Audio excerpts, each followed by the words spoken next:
Oh. Yep. Yeah.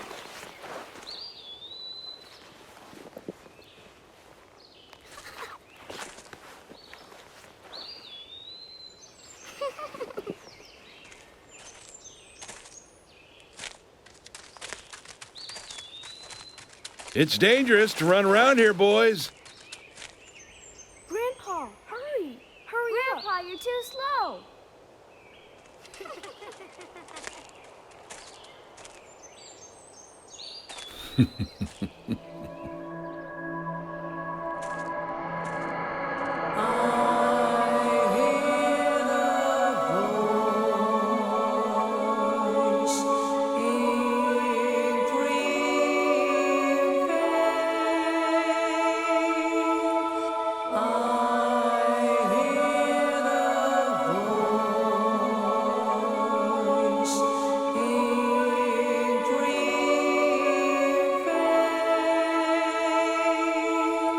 Night and day, misty rain, hide and seek, you and I, kissing rain, hide and seek.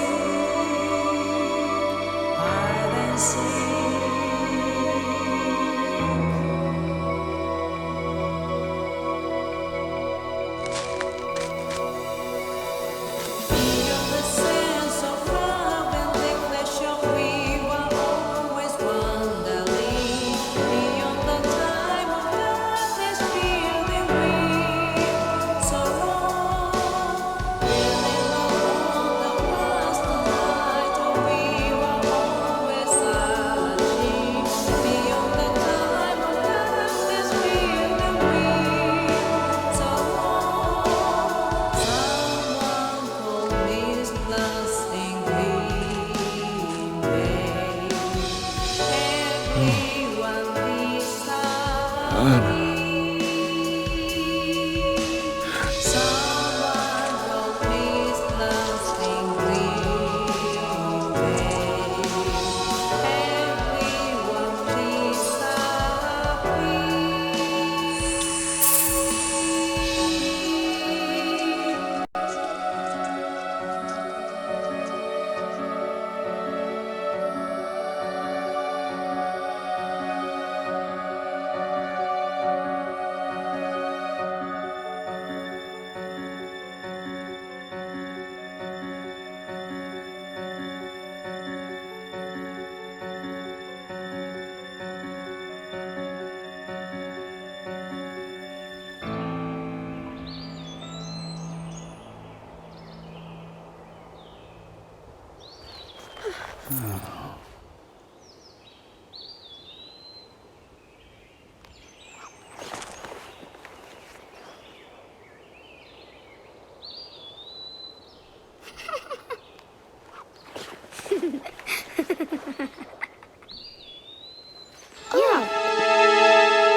Could you wait just a little longer?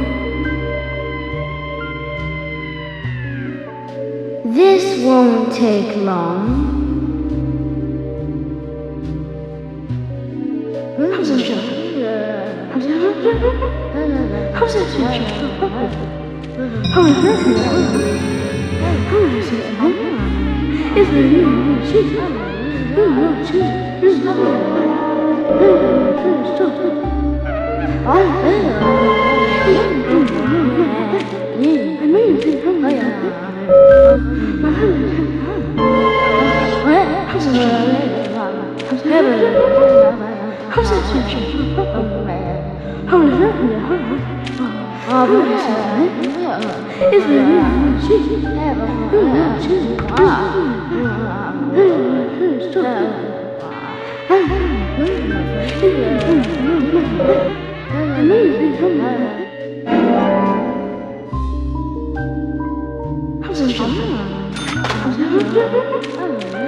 Sorry to keep you waiting. It will start soon. It's about time to get started.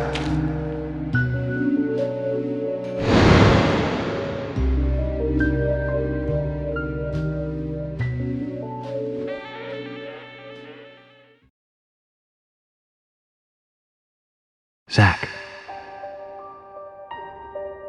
Zach, can you hear me? It's me, York. If you can hear my voice, could you respond?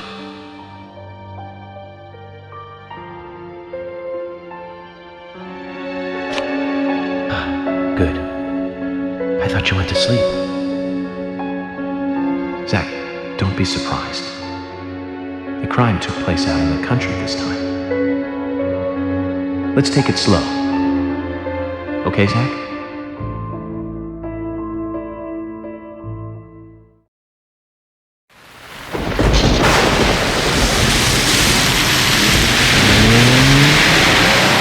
Sure, that's one way of looking at it, but it's totally wrong.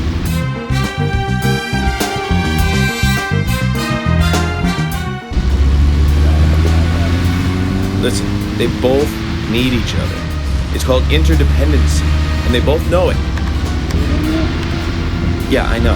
He does terrible things to Tom. Nasty, even sadistic things. But that's fine, as long as that's what Tom wants. Think of it. His actions. He's always asking for it. It's his partner's job to fulfill that need, and Jerry knows that. Proof? Well, in the Tom and Jerry show, they live with each other. Hello? Hello?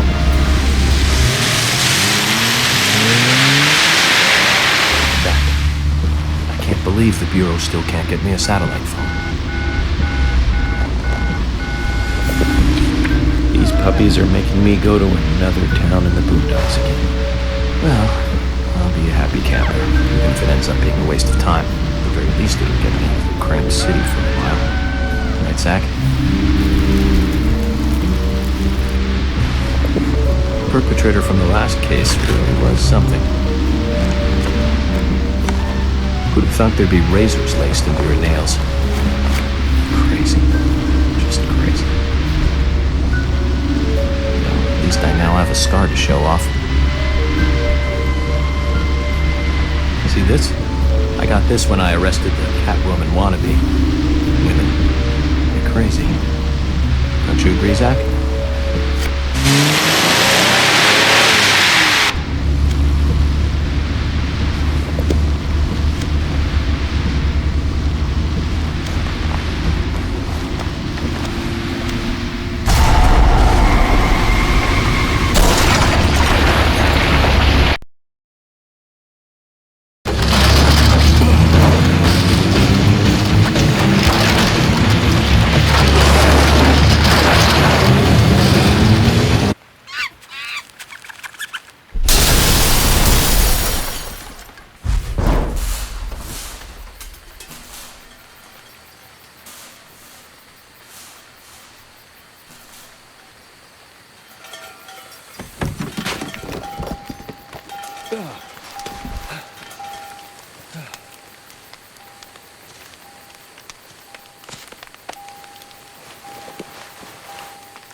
Zach, there goes the civilized world.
Zach, I'll let you handle the meet and greet.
I've been through a lot of crazy situations, but that one takes the cake. It's the first time I've been attacked so directly. Jack, can you give me a logical explanation about what that was? Never mind, don't answer. Life is fun because of the mysteries. Right, Zach?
Nice shot.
Yes.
Huh?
Yes.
Amazing.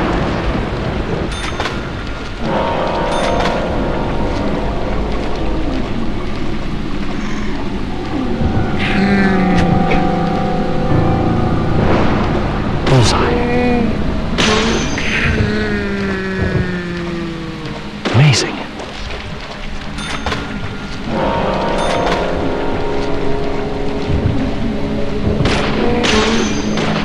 Amazing.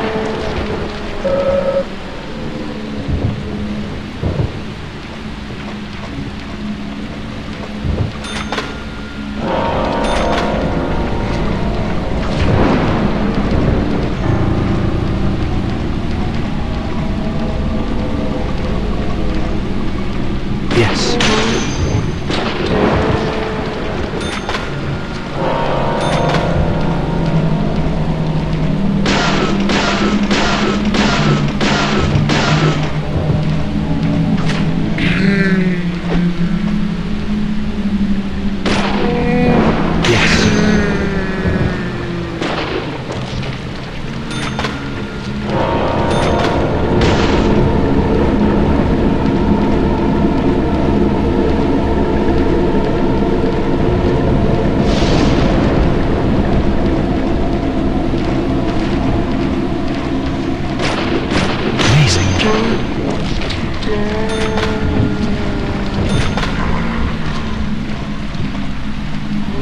Bullseye. Nice shot.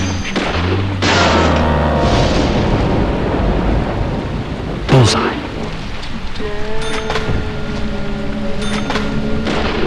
Amazing.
There's definitely something in this town.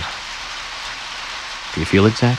My coffee warned me about it. Yesterday morning, the milk I poured in my coffee made a sign. It said, "Tomorrow you'll arrive in a place that will change your fate."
Now you were very late.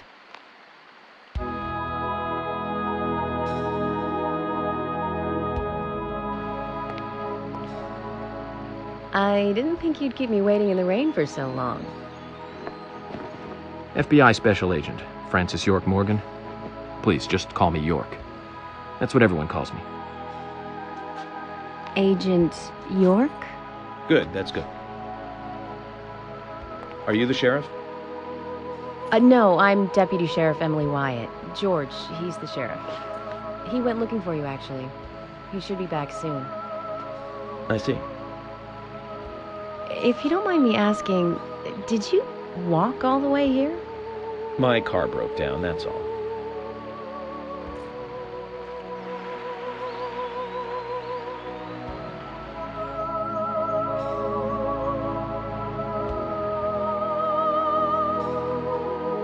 She's easy on the eyes. Definitely worth a trip to the primitive world. By the way, don't mention anything about what happened back there. She'll think you're a psycho. Don't want that, do we, Zach? Welcome to Greenvale. I'm the sheriff, George Woodman. Call me George.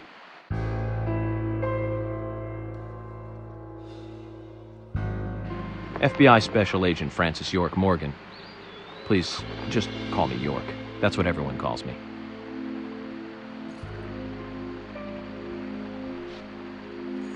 Could you tell me why the FBI is so interested in a small-town homicide? Let's just say it's a personal interest in killers of young women. I'm always looking for new sample cases to help me with my profiling. Both our superiors have cleared this with each other. You can remain in command. You don't have a problem with this, do you? No. No problem. Just want to set things straight. Our small town has its share of problems. I'm the one fixing them one by one and maintaining peace and order. You can have your profiling sample, but I need you to understand that. Of course. Of course. By the way, George, I had a little accident with my car. Could you send someone to take care of it? Oh, and my clothes and luggage are still inside. All right, don't worry. I'll get my assistant Thomas to take care of it. Do you need anything else? Thanks. That'll be all. Well then, I think I'll rest up first at the hotel. Then I'll join you on your investigation. Don't know how to say that.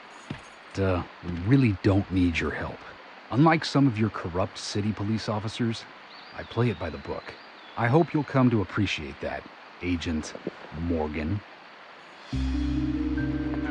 And we'll handle the investigation. You just think of this as a vacation. Take it easy. Enjoy the nature here. You don't have to be a tree worshiper to appreciate the wildlife here.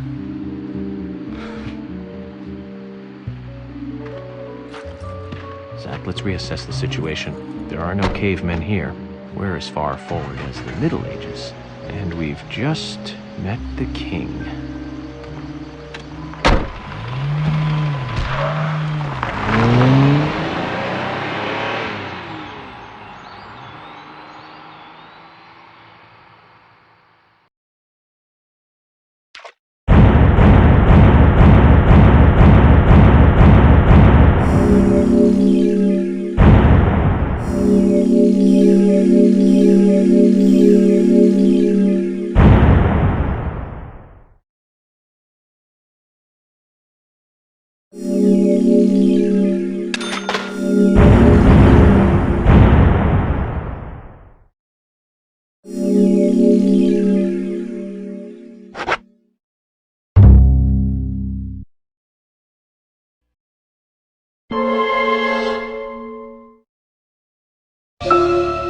Previously during the investigation. These puppies are making me go to another town in the boondocks again. I didn't think you'd keep me waiting in the rain for so long. Welcome to Greenvale. I'm the sheriff, George Woodman. Call me George. There's definitely something in this town. Do you feel it, Zach? My coffee warned me about it.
York! York!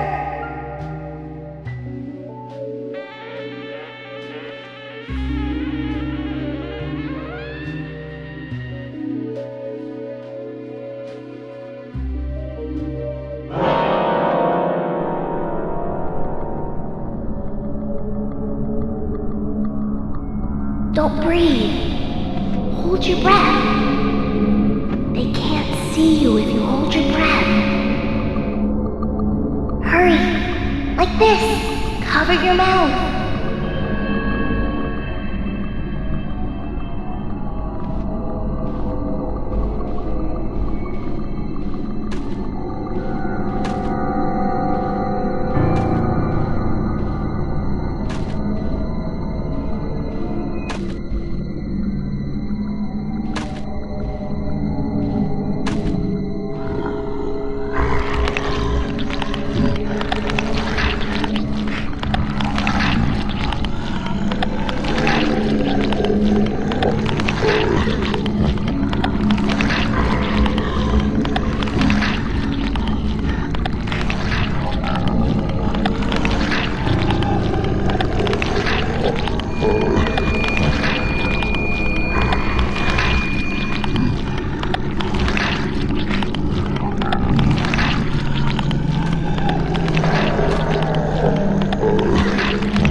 Who are you?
Zach, the symbolism in my dreams continues to intensify.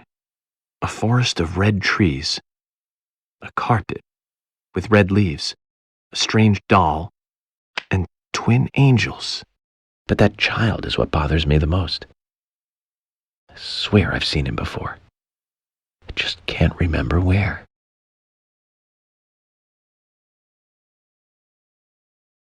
Well, it'll probably come back to me eventually. For now, we need coffee.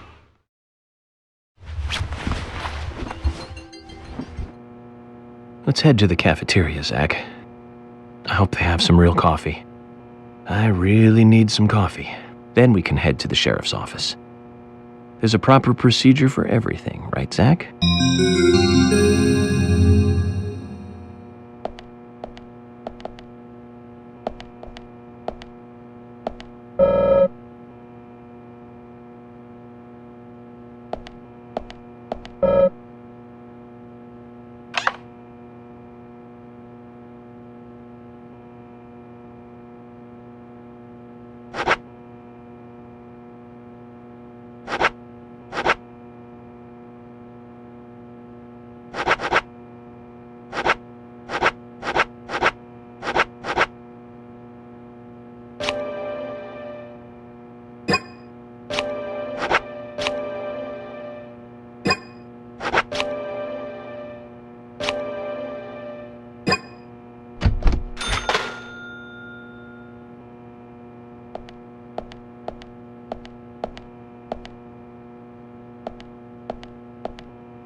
Good morning, Mr. Morgan. Your breakfast is ready for you.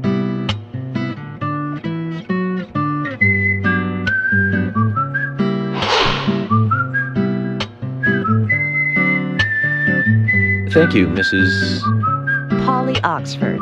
Just Polly is fine. Well then. Thank you, Polly. I'm starving.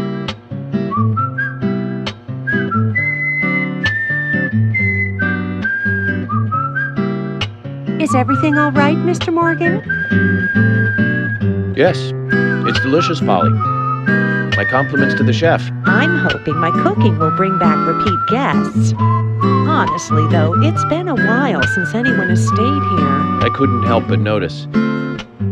Aside from you and me, there seems to be no other guests or workers around. What's that? The salt's in that white shaker there. Thank you. I was wondering if there were any other guests or workers here. Oh, no one else. My husband and I used to run this place, but he's in heaven now. You've been working here alone since then. Must be hard by yourself. Oh my, we're all out of pepper.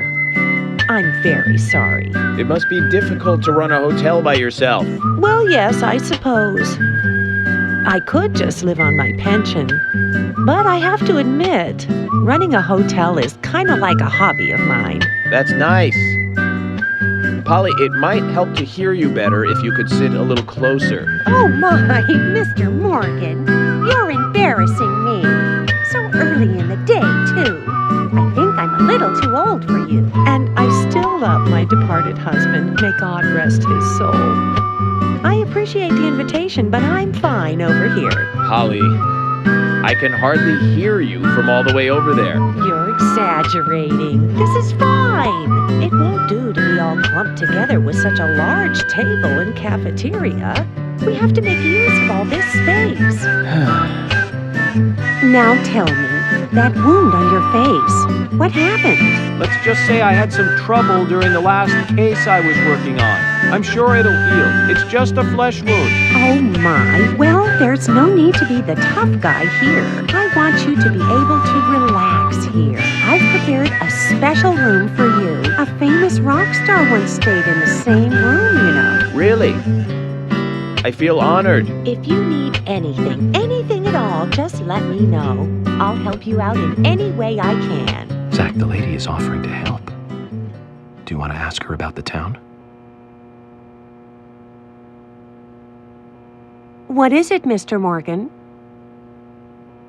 Oh, nothing. I just said that these bacon and eggs are the very best I've ever tasted. Oh, really? You flatter me again. Well, Mr. Morgan, I'd better start cleaning up. You just take it easy.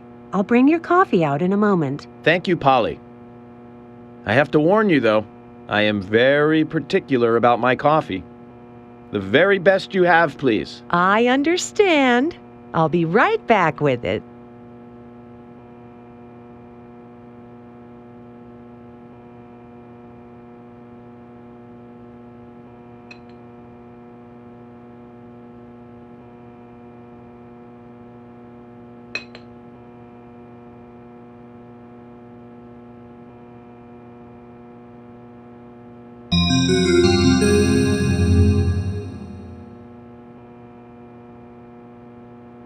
Did you see that, Zach?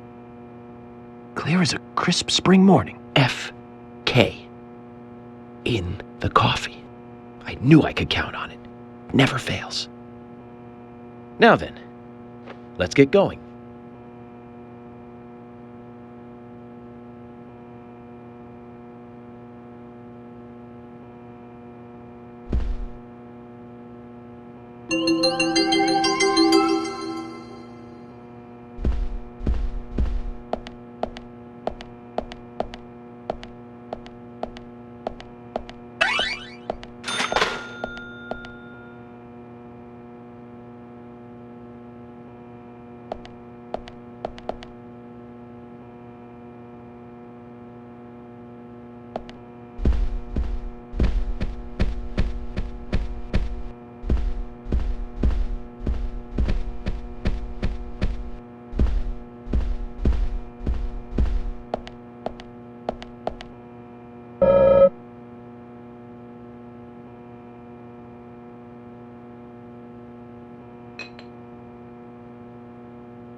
There's always trouble heading my way in this job. But I'm always up for a little excitement, too.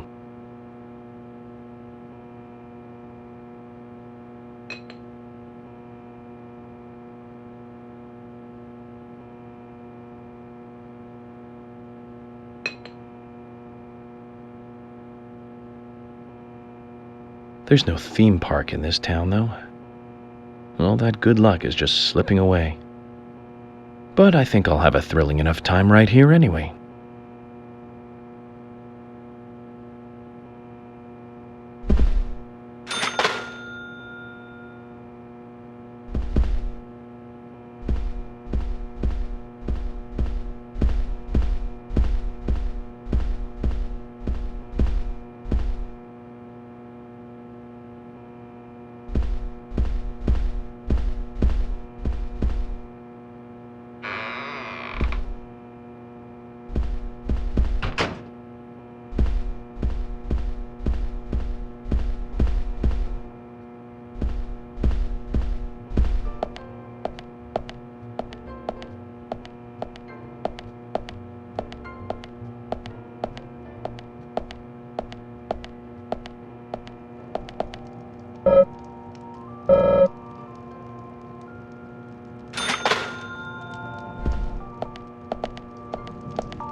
A police car.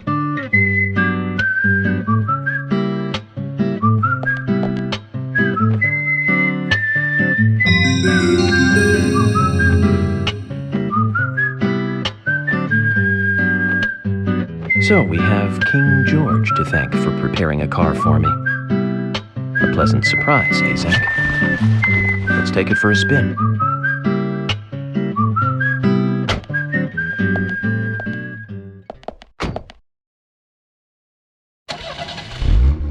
I have to tell you, Zach, this place simply amazes me. The keys were left on the front hood, and nobody stole the car. Values. This town has what the country needs. Values. Let's head over to the sheriff's department.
About those bonus features in DVDs nowadays. You know, the ones from the 80s have almost no bonus material. Even if they do, it's a trailer and the visual quality is pretty bad. Well, that visual quality is a good reminder of those days. So many new audio and visual appliances were coming out back then. Do you remember the first video deck we bought? We bought it to record one of the Star Wars movies on TV. And remember when that video store opened, we spent hours there, just trying to find a good movie to rent. There weren't that many to choose from back then. I remember renting some really bad ones after reading those back cover taglines. Hey, remember? Attack of the Killer Tomatoes? Filmed in 1978. Produced, directed, written, and edited by John DeBello. It was really awful, but for some reason I still remember it pretty well. It had so many sequels, and the original was re-released in '95.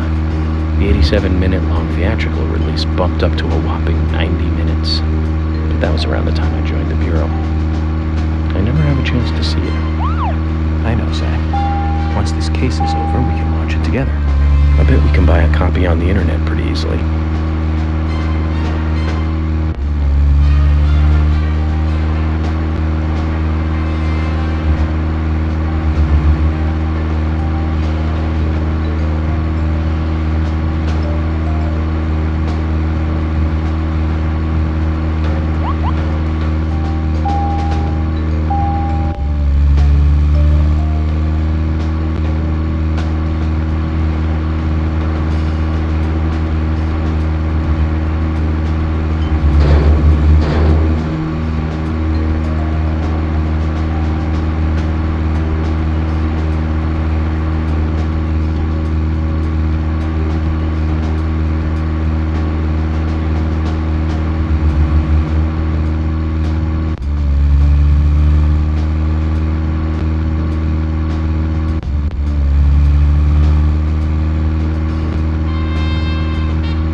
Speaking of 80s movies, one jewel in the rough springs to mind. Deadly Spawn. Do you remember that one, Zach? Back in '83, directed by Douglas McCown. Right, it was filmed pretty cheap, but still it was pretty good. The monster design with the mouth crammed full of teeth, I loved it. So many delicious B-movie cliches. Did you know that they made a sequel? But I never got to see the sequel. Zach, we'll finish our chat later. Let's take a walk around here. Zach, is there something here that you want to check out? We're supposed to go through Anna Graham's file at the sheriff's office, but if you want to act on a hunch, then I'm with you.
exterior woodwork is spectacular. Don't you agree, Zach?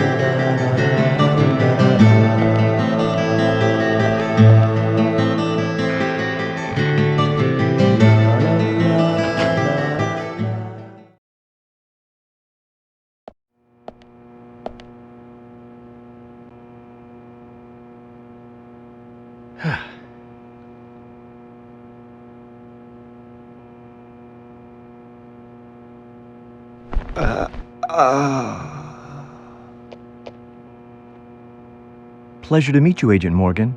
We've been expecting you. I'm Thomas McLean, the sheriff's assistant.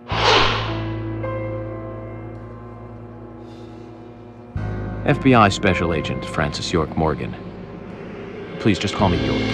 It's what everyone else calls me. Very well then, Agent York. I believe I owe you a thank you for retrieving my belongings from my car. Thanks. Oh, no, just doing my job. I want to help do everything I can to help the investigation.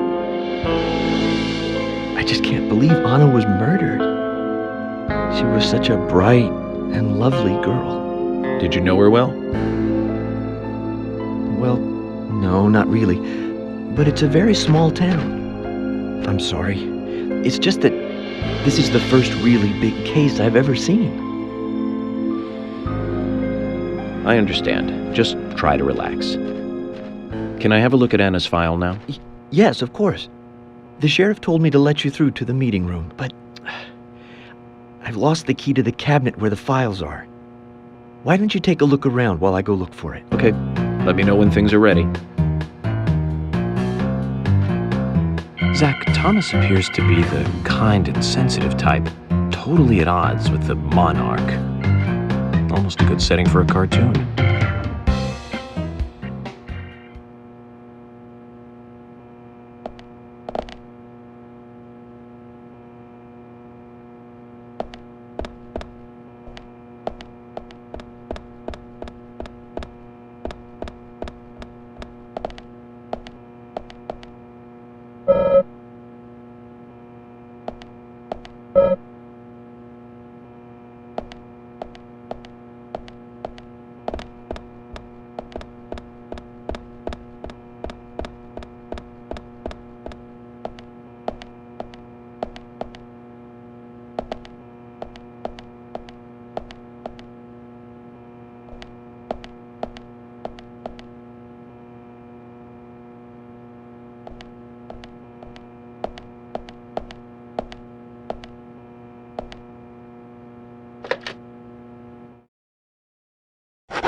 Hi.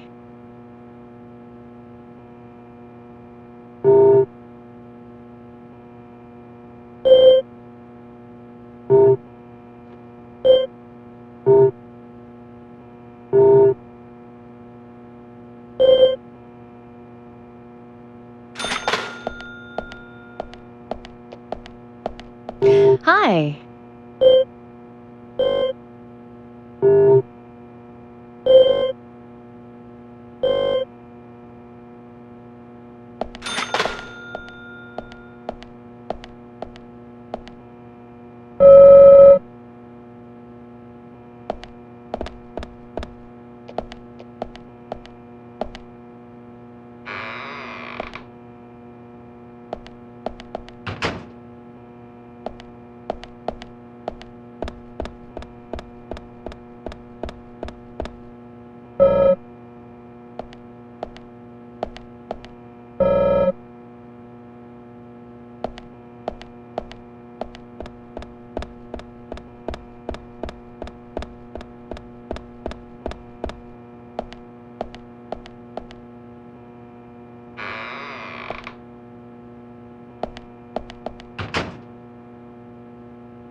Zach, there's a name written on this dumbbell. Arnold. I haven't met anyone by that name yet.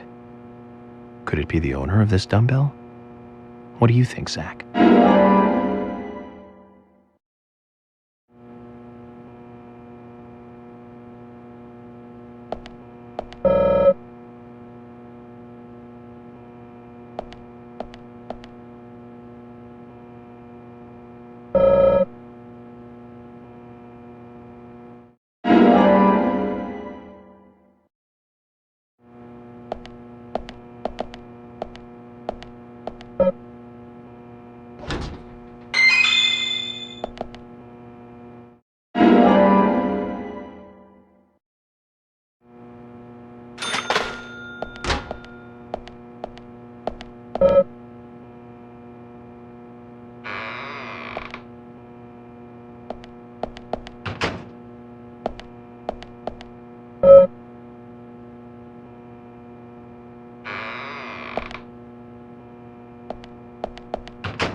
You found the key. I think so. Is this it?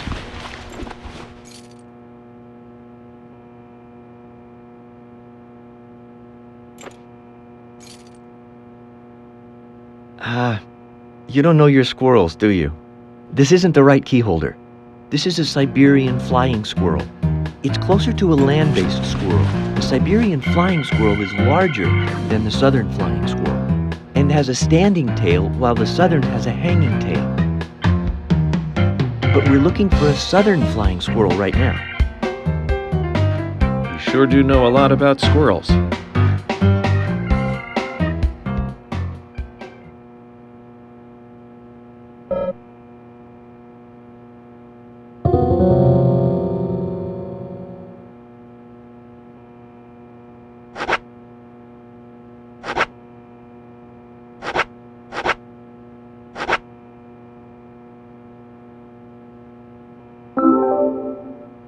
You found the key. Is this the one you were looking for?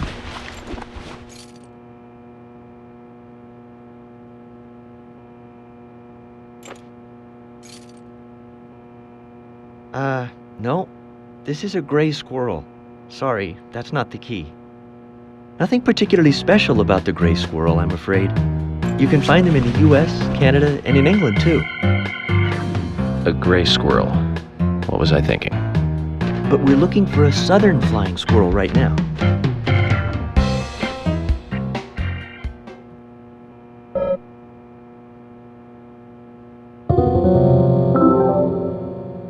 You found the key. I hope so.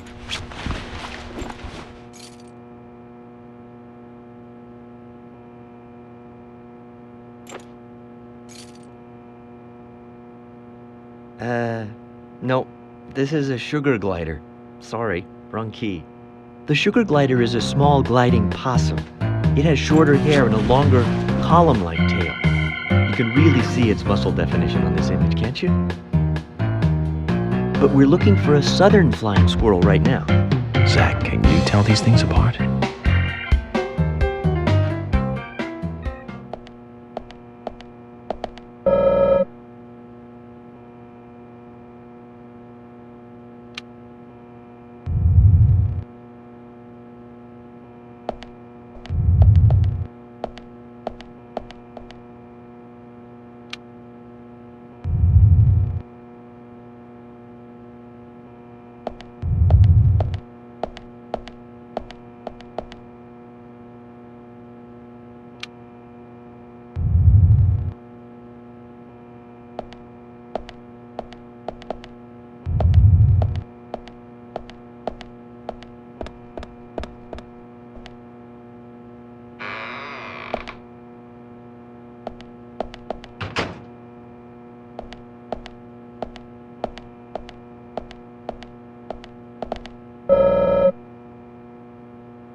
You found the key. That's the right one?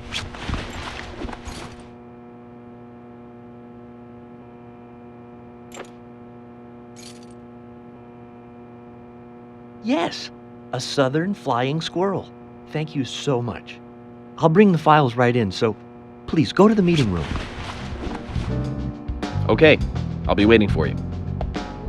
Well, Zach, we just got here, and we've cracked a big case already.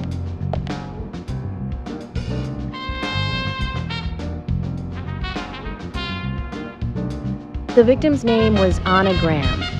Age 18, she just recently graduated from high school this year. Her dream was to move out to the city and become a model.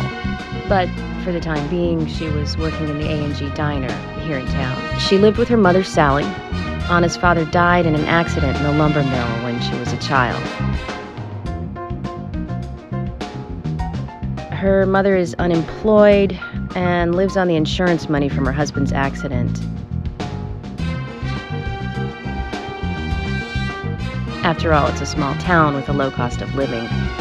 Financially, they seem to get by fine, and they led normal lives. A normal life is exactly what a curious teenager doesn't want. It's all starting to make sense, Zach.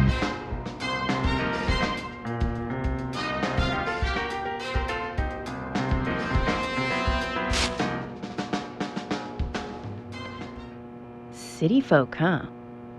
No, I take that back. All of them can't be as bad as him, and some should have better manners. Huh. This is a good biscuit. I've never tasted a biscuit this delicious. Where in town can I get these? Well, actually, I baked them myself. That's amazing. What are you doing in law enforcement?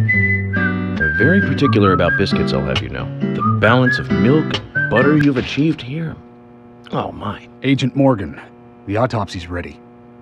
You are welcome to accompany me to the Greenvale General Hospital. Emily, you come too. Thomas, stay here and tidy up these files. Yes, sir. We're going to use the car outside.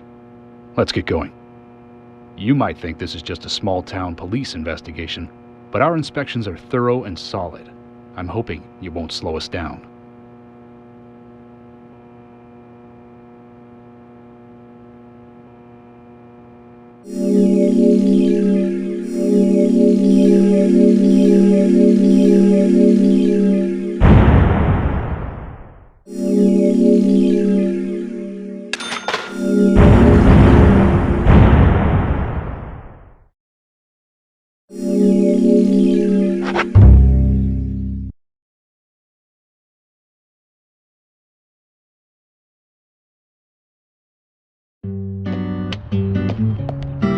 The Greenvale General Hospital is down the road by the lake. It's too far to walk. Come on, get in the car. If I'm riding in a car, George, I prefer to be the driver. Can you provide a car for me? What are you talking about? You don't even know how to get there. Which is another good reason for me to drive, George. I need to learn my way around town. Oh, man. Very well. Then I'll ride with you. I want to keep an eye on you. Fair enough. Just one thing, Agent Morgan. Your involvement in this case is limited. That means you don't have to learn your way around town.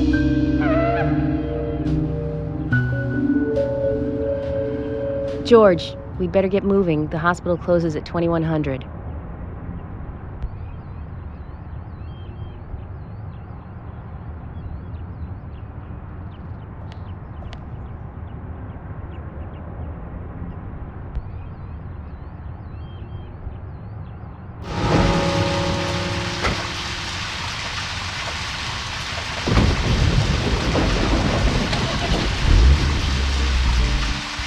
Morgan, get us there quickly, but drive within the speed limit. Just because you have a badge doesn't mean you can drive like a maniac. George, what are you, his mother? We just need to get the autopsy results. Agent York isn't accustomed to the town yet. Give him a little slack.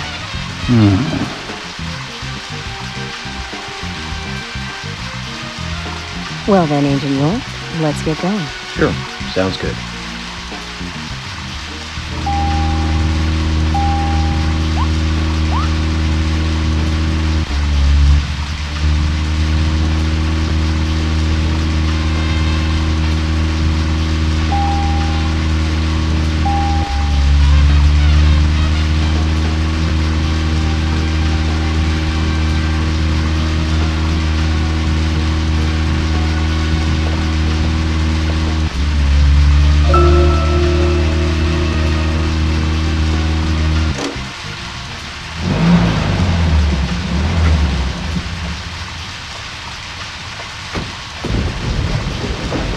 If you're wandering off, then we'll go on ahead. We don't have time to mess around. Okay, I'll meet up with you later. Agent York, the hospital closes at 2100. Please make it inside before then.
Speaking of 80s movies, one jewel in the rough springs to mind. Deadly Spawn. Do you remember that one, Zach? Back in '83, directed by Douglas McKenna. Right, it was filmed pretty cheap, but still it was pretty good. The monster design with the mouth crammed full of teeth, I loved it. So many delicious B-movie cliches. Did you know that they made a sequel? But I never got to see the sequel. The rental store didn't have it for some reason. They said the staff for the sequel was totally different from the original. How the sequel turned out. You know, the monster in that one responded to sound. Wait, Zach. Oh, Zach, we're here. Let's continue our chat later.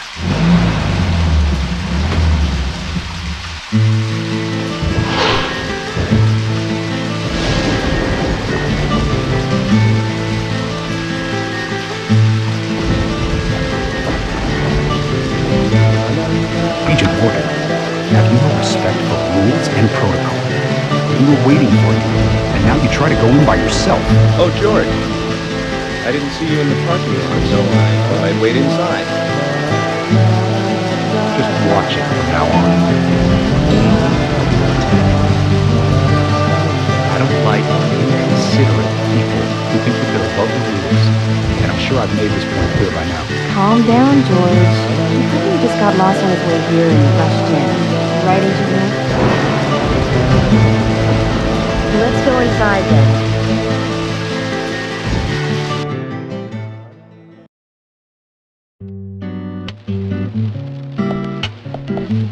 Sheriff.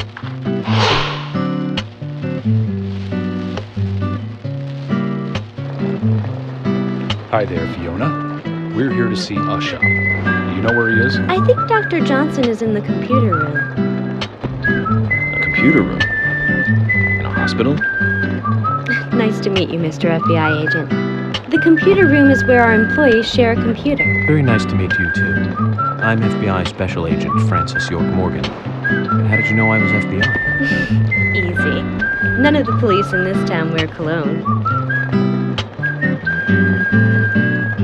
Besides, that scar on your face is the biggest rumor in town. Rumors get exaggerated as they spread, even in the countryside. What's that you're reading, if I may ask?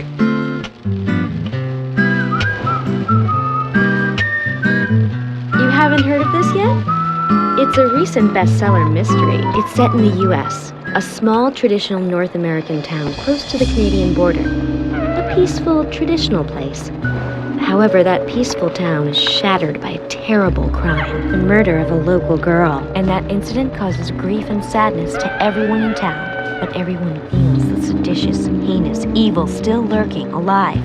Yes, much like the situation right now here in Greenvale. Fiona, don't say that. Sorry, I shouldn't have said that. With Anna dead and all. Don't worry. Books are written to entertain. It's good you're enjoying it. What we're faced with here is a terrible crime committed in a real world. Much different from that of a novel. So there's no need to apologize. Thank you, Agent York.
We couldn't find him. Fiona needs to check her information. No, I don't think so. Does the doctor like playing games by any chance? What do you mean? There's a message on the computer, and a card key already set in place. The king passes the rook and meets the bishop. The knight takes a pawn along for the queen. What does that all mean? It's a simple puzzle. Zach, let's take him up on his challenge. You can do this, right?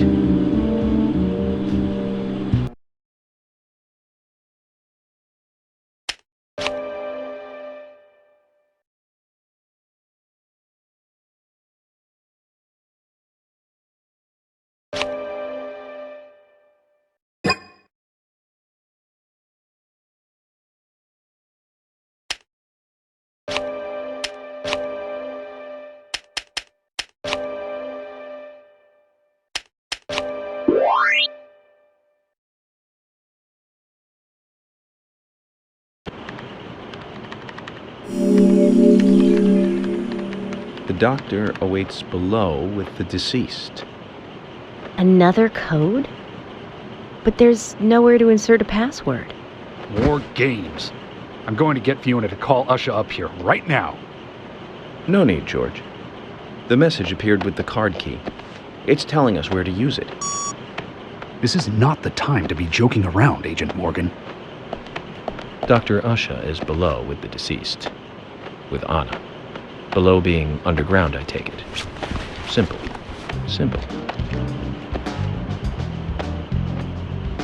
Then it's time to meet the mischievous architect of this little game. Nah.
Usha, sorry to keep you waiting.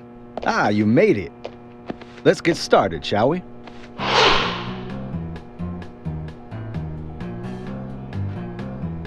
This is Agent Morgan from the FBI. Nice to meet you. I'm Usha Johnson, the doctor in this hospital. FBI Special Agent Francis York Morgan. Please call me York. Everyone calls me that. Very well, Agent York. Are you a forensic practitioner? Let's just say I've dealt with corpses before. That battle of wits, by the way. Did you create that yourself? Mm-hmm. I just wanted to see if our FBI agent could handle the task. I see. Well, it was pretty fun. Oh, I'm glad you liked it. We don't have much time. We need those autopsy results.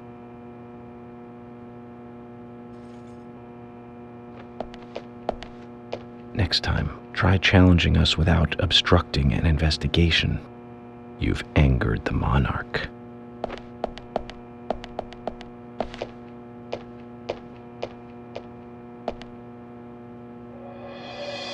From the onset of rigor mortis, the stiffening of the muscles, The time of death is estimated to be between 20 and 2200 hours.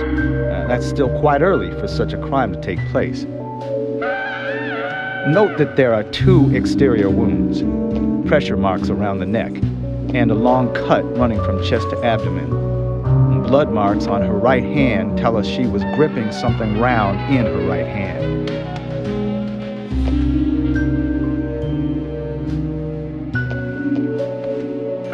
Her skull is also fractured, but that is unrelated to the cause of death. It probably happened to her after she was killed.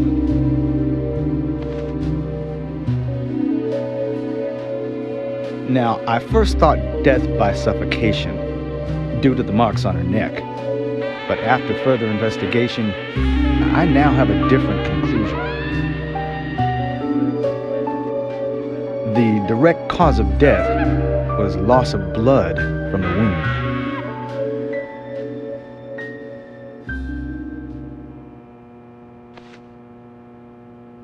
Which means? She was cut up while she was still alive. Yes, a sharp knife was used. It was inserted beneath the sternum and then quickly sliced downwards.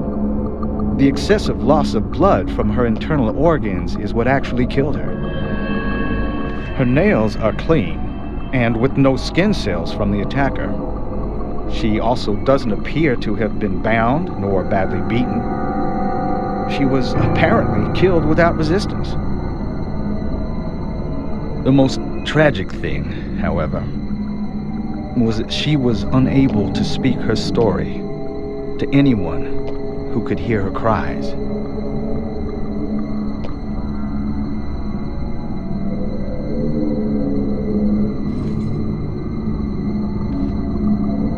The perpetrator cut out Anna's tongue.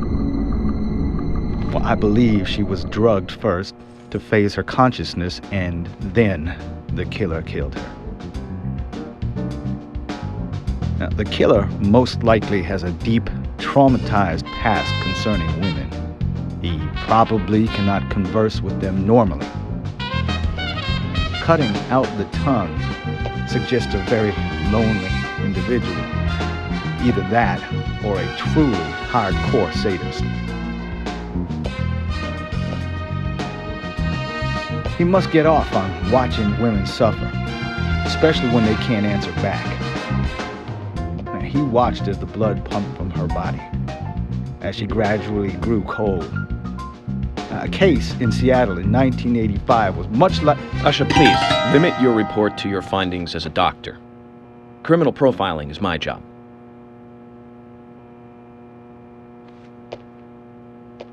You're wrong, also. Anna died fully, deeply, painfully aware of what was happening to her. But, Tell me, what time did it stop raining on the night Anna was killed?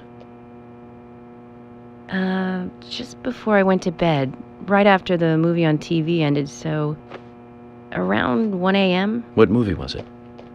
An American Werewolf in London. Directed by John Landis, 1981. So the rain stopped, accompanied by the ending song, Blue Moon.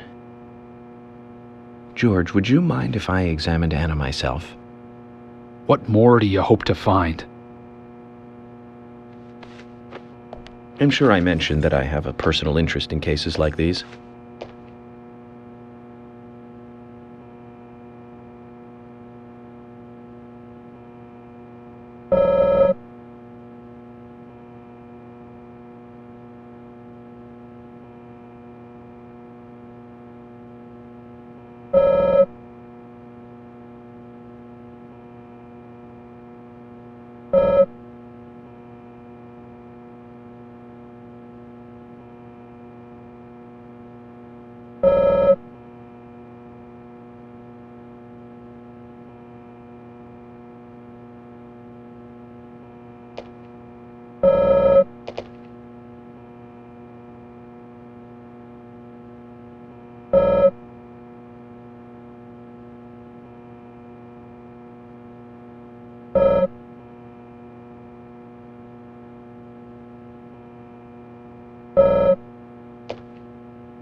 From her lack of resistance, I'd say that Anna's injuries happened very quickly. Unable to speak, she was then left to cry herself to death. Zach, it's all starting to come together. The perpetrator stayed with her for at least 2 hours until it stopped raining. At the estimated time of her death, it was still raining, but you can still see tear marks on her cheeks. That means she was killed under a roof somewhere. She was then carried into the woods after it stopped raining. There's one other thing. Her tongue was removed with a very blunt knife. In fact, it's more likely it was simply chopped off. Asha, are you a passionate man? Well, not particularly, but I am man enough should the moment call for it. George, how about you? I'm very passionate, yes. Especially when it comes to women. But I don't see what that has to do with anything. George, the perpetrator is just like you. He's passionate about women. He's a passionate kisser. This was a kiss of death. The perpetrator bit off Anna's tongue. We'll never get a dental print from a wound like this. But this is still a big lead.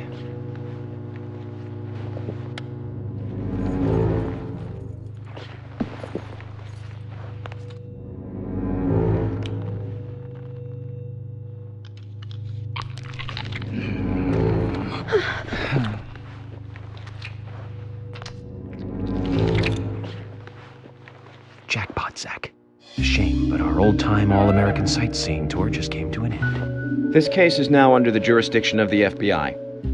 I'm assuming command. I'll need you to assist me in the investigation. What in the hell do you mean, Agent Morgan? I know I said I was passionate, but you can't think I did this. That's not why I'm assuming command, George. You're a suspect just as much as every other passionate man on Earth. Let me show you something.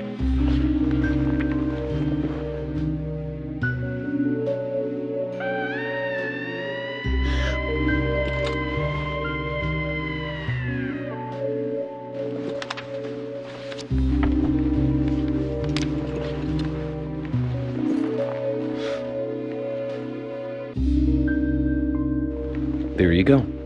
Amazing, huh? I'm sure you have a lot of questions, but most of the details are top secret. George, Emily, we should be going. No need to stay here any longer. Okay. I have to sign the release. Just give me a moment. Very well. I'll go on ahead. I can't take it any longer down here.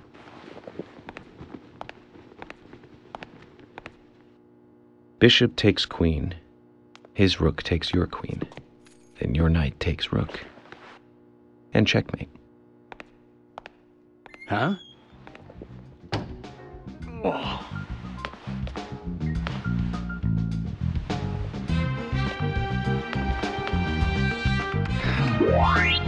My first victory in the Grandmaster ranking.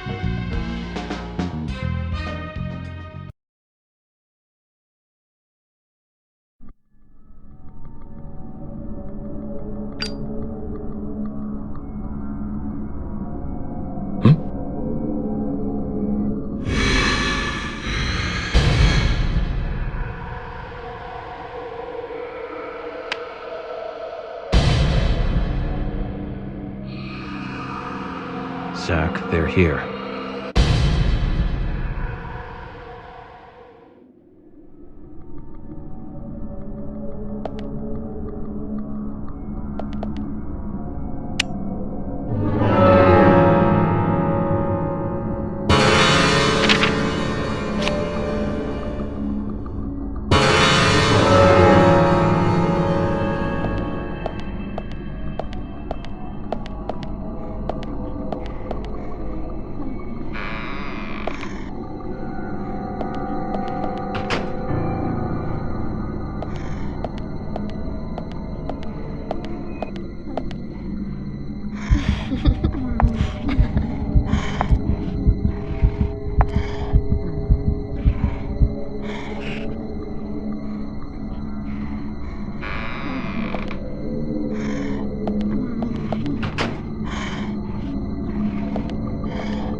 Amazing.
Yes.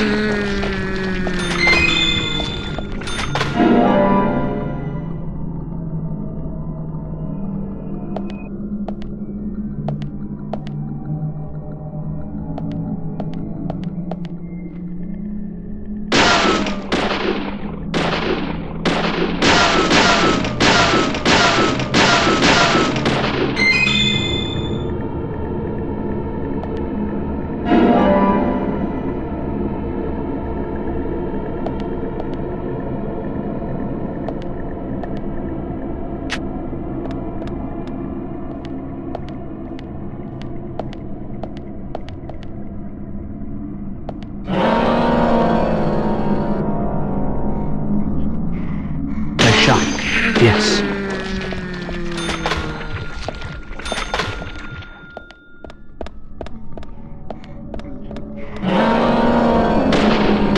Nice shot. Great. Amazing.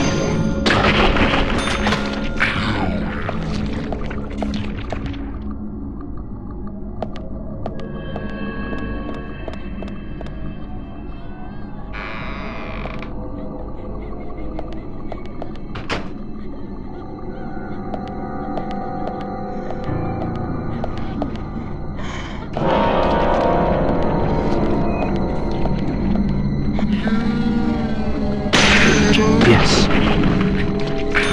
Amazing. Yes.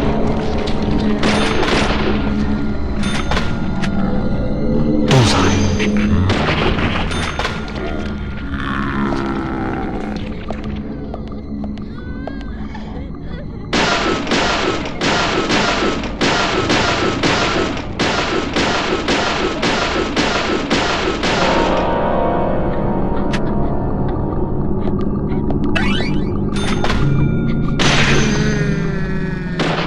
Bullseye.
Great.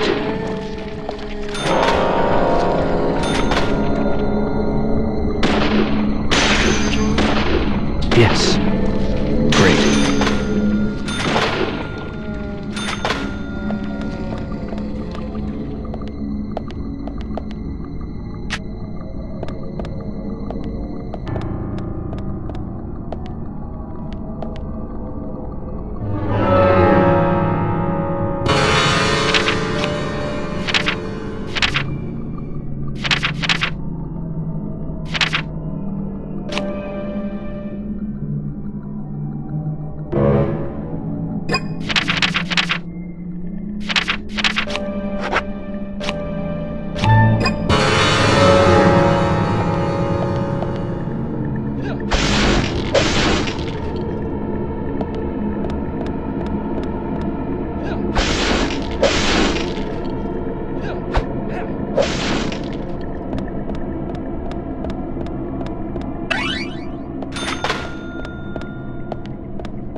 Great. Nice shot.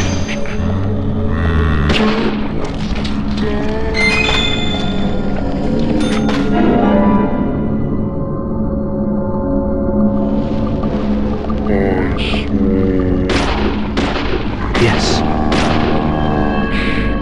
Yes. Amazing.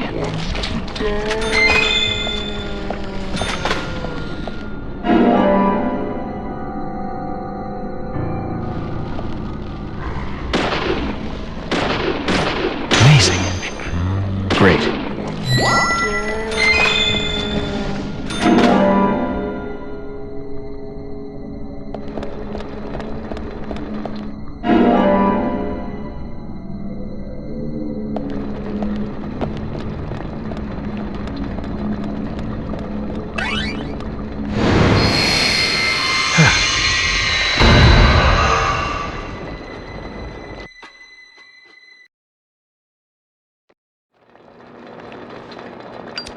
Agent Morgan, if you're so desperate, then why not smoke two at once?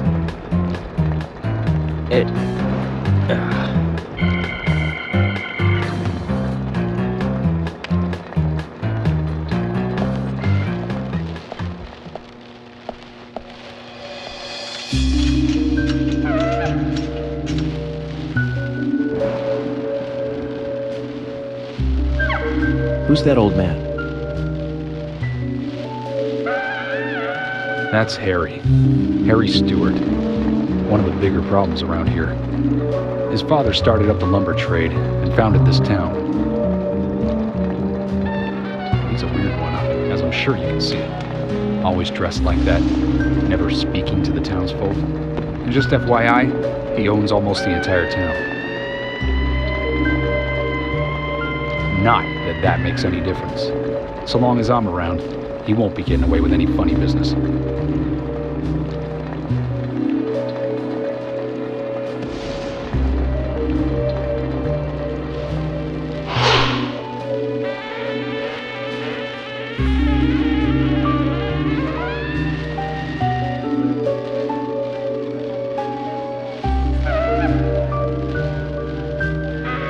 Mr. Francis York Morgan.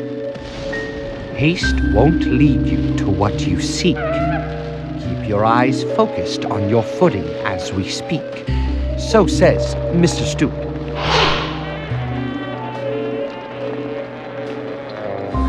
Nice to meet you, too.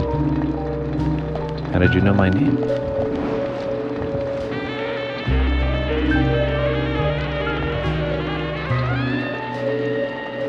Mr. Francis York Morgan, information desires you, just as you desire information too. So says Mr. Stewart. Harry, stop trying to get in our way. Keep this up, and even you'll have to answer to the law.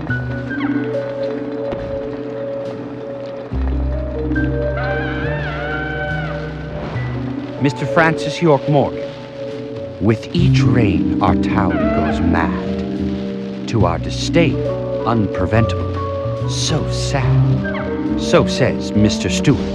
Thanks for the warning. Then we shall depart, Mr. Francis York Morgan.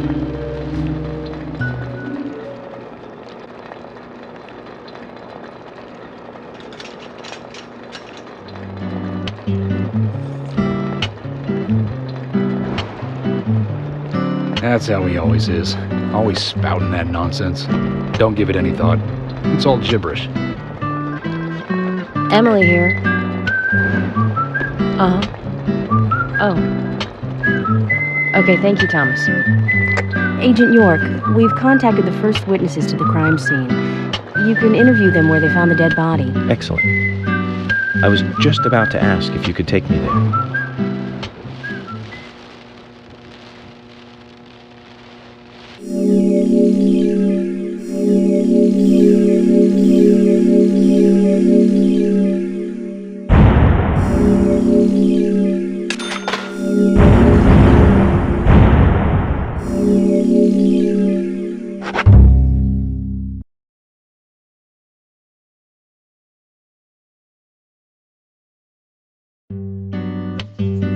The body was found in the Greenvale Forest Park. That's west from here, and too far to walk. A forest park? It's the pride of the town. It has a beautiful trail leading to a viewing site over Velvet Falls. That does sound fantastic. Show me the sights. That may have to wait. We promised to be there by 1800 to interview the first witnesses to the crime scene.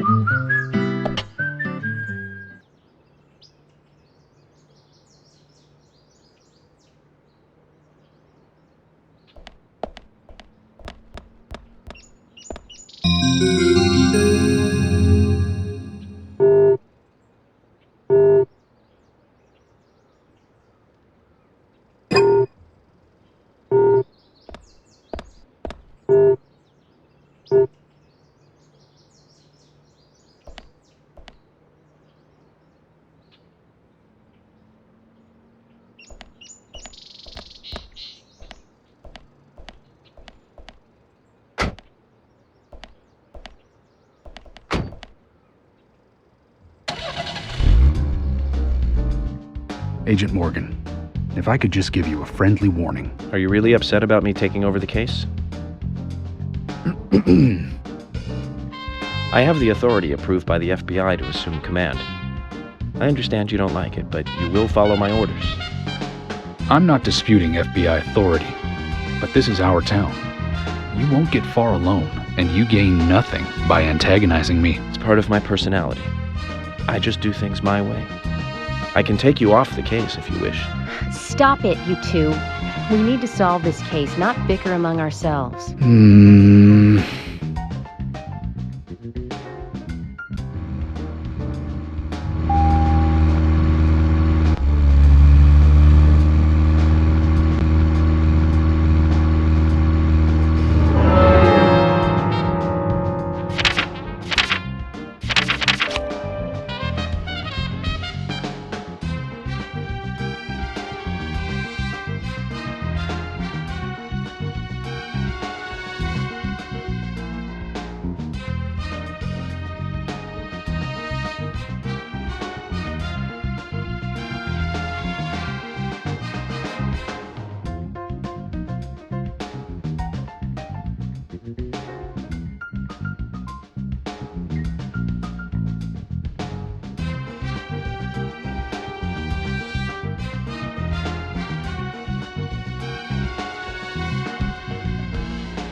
discovered by the woodsman Jim Green, along with his 2 grandchildren, Isaac and Isaiah. What were they doing in the forest? Just their daily routine.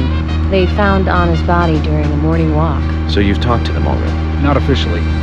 Not yet. Not yet. Are you out of your mind? You haven't interviewed them yet? Agent York, that tone is hardly appropriate. We were given orders to wait for you to arrive. Orders by who? A man called Abrams from the FBI. Robert, is it? Well, Bob Abrams. I did tell him to stay out of it. It's always tough to have a meddling boss, huh, Zach? I thought you knew, Agent Morgan. Don't worry about it. We may not have taken official statements, but we got all the information we need. I can fill you in right now if you'd like. Thanks, George, but that won't be necessary. I want to hear the details from the witnesses themselves, firsthand. I just can't believe that the children had to witness the crime scene. They may be...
If you're wandering off, then we'll go on ahead.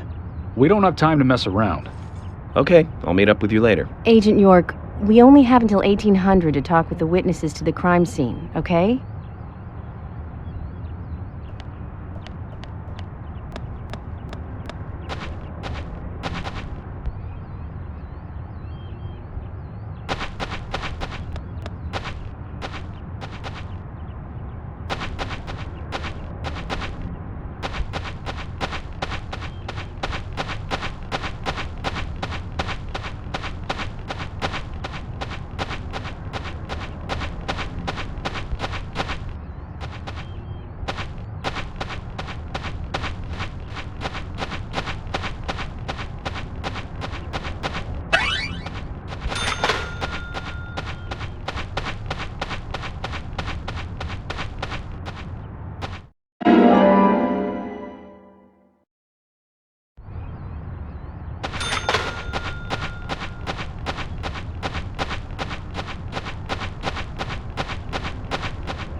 A human bone?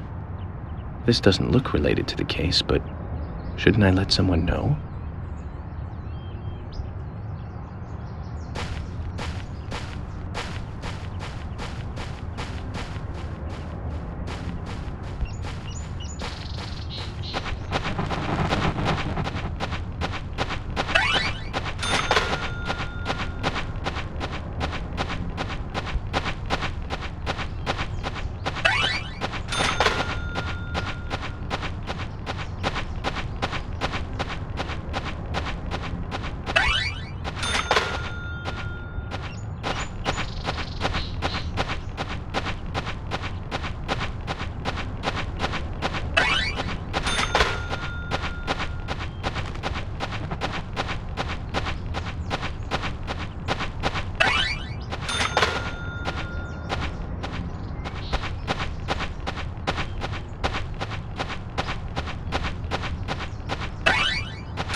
What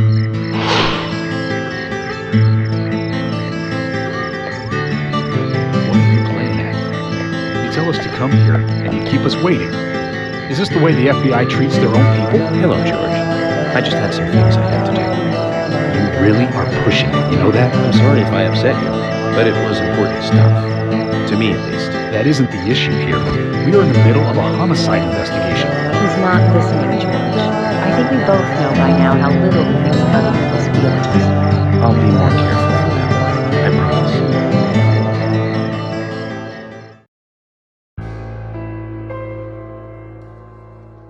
I'm FBI Special Agent Francis York Morgan.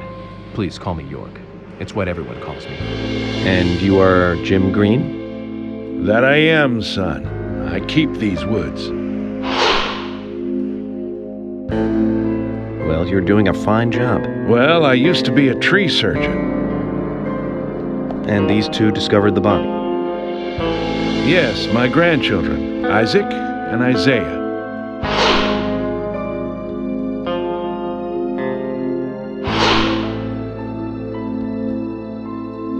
Zach, you see that? Twins. Just like in my dream. We gotta keep an eye on these two. I'm sorry. Could we talk away from the boys? I want to help your investigation, but I don't want them to hear this. Very well. Emily, please. I'll just take them over there then. Thank you. Hold on. Don't do anything without asking me. These children were the first to witness the crime scene. I want to talk to them. Come on, they're just kids. They have no idea what really happened to Anna. That doesn't matter. You agree with me, right, Zach? How heartless. Do you ever think of other people's feelings, ever? Emily's right. That's stone cold, even for the sake of investigation. Children see things in pure, simple terms. They may have seen something we adults would never spot, and they are here at our request as well. We could at least chat with them and see if they want to make a statement. Are you serious? I never joke about matters like this.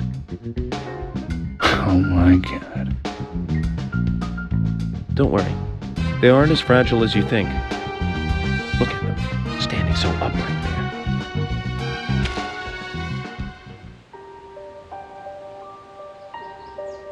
Now then, Isaac, Isaiah, tell me, what did you find here? Anna, she was so pretty. She had a red dress on. Her hair was shining. Bright gold hair. There were lots of animals around her. Squirrel, weasel, and a snake. A real snake. We didn't know until then. But we know now. Anna was the fairy of the forest. She was a goddess. She smiled when she saw us. She looked so happy. That's right, Isaac. Isaiah. She was a fairy. A goddess. I'm sure she is playing with those animals even now. Of course she is. Yeah, of course. Most useful information, boys. Well, Emily, you can take them now.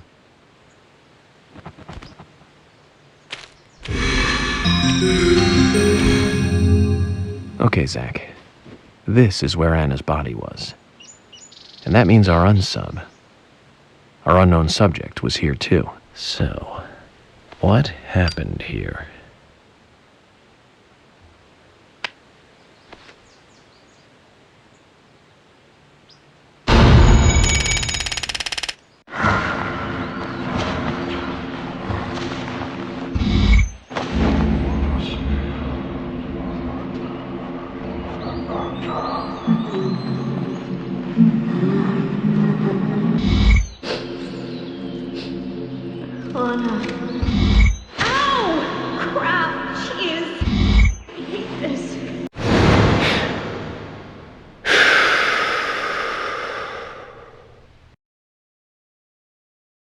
Zach, something is still missing.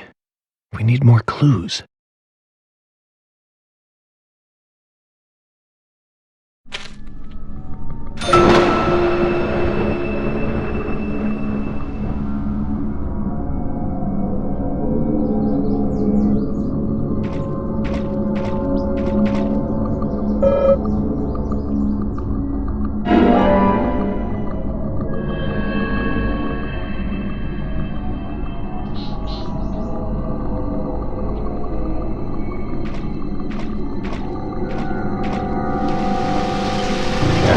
trusted, we have permission to stay and look around as needed.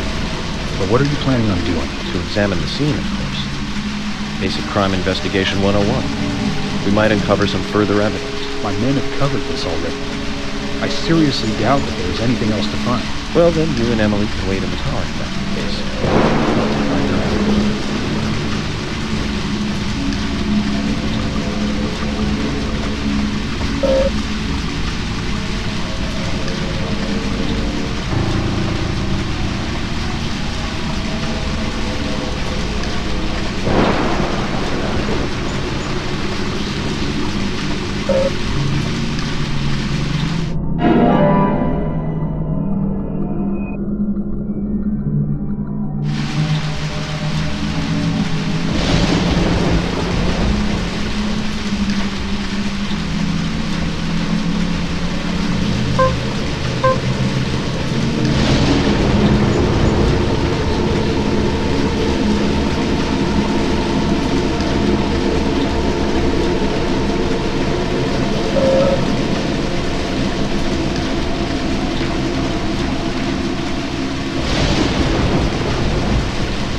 seen one of these in a long time. It's upside down. I guess this is meant to be an anti-peace sentiment then. These holes on the ground were made by high stiletto heels all around here. And this depression here, Agent Morgan, I see what happened here. He hung her from the tree and put on her shoes. He was really enjoying it. Sicko. He knelt down. And disgusting.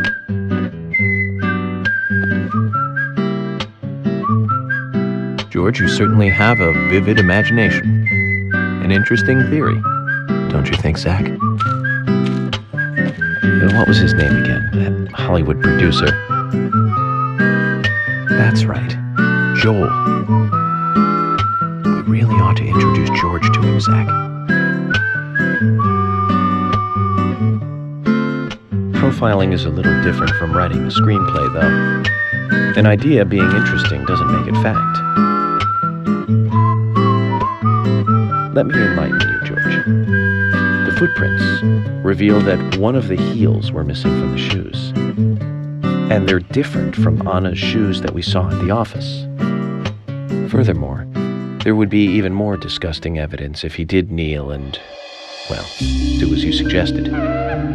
If you want proof, go ahead and try it for yourself. He knelt here for a reason other than simple perversion. Zach, what was he doing in front of Anna?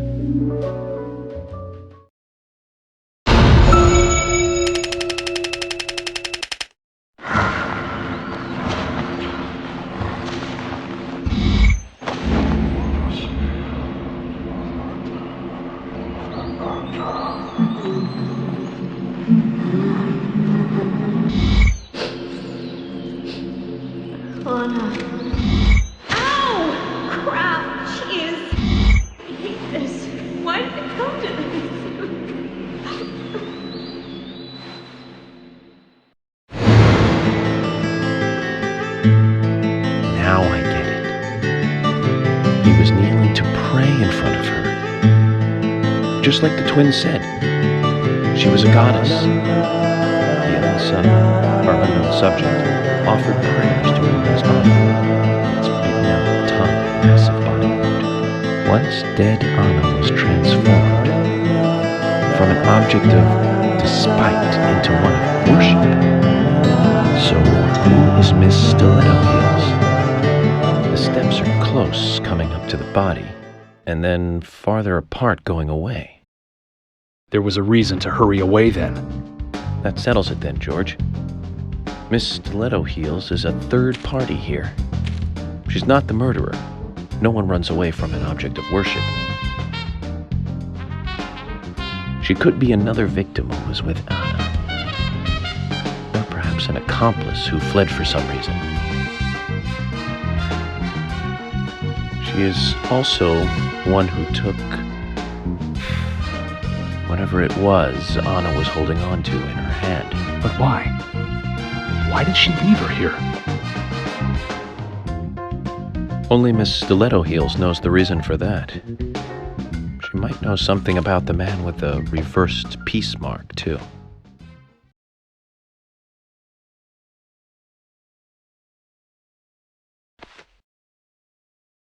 How many women wear high stiletto heels in this town, do you think? Oh, I should think most of them have at least one pair. I do too, before you ask. But nobody would come all the way out here wearing them, except maybe one person. Don't keep me in the dark, then. Who might this elegant lady be? Diane, the owner of the art gallery. But she's out of town for a big art auction. I heard she'll be coming back in a couple days. Then we'll just have to give her a warm welcome home. A more immediate matter, then. Where in town can you find something like this? It should be a building that isn't used anymore, with either a lot of metal or metal machinery or something like that. The old lumber mill. It's time to really get this show on the road. Could you guide me to this perfect setting for extravagant murder?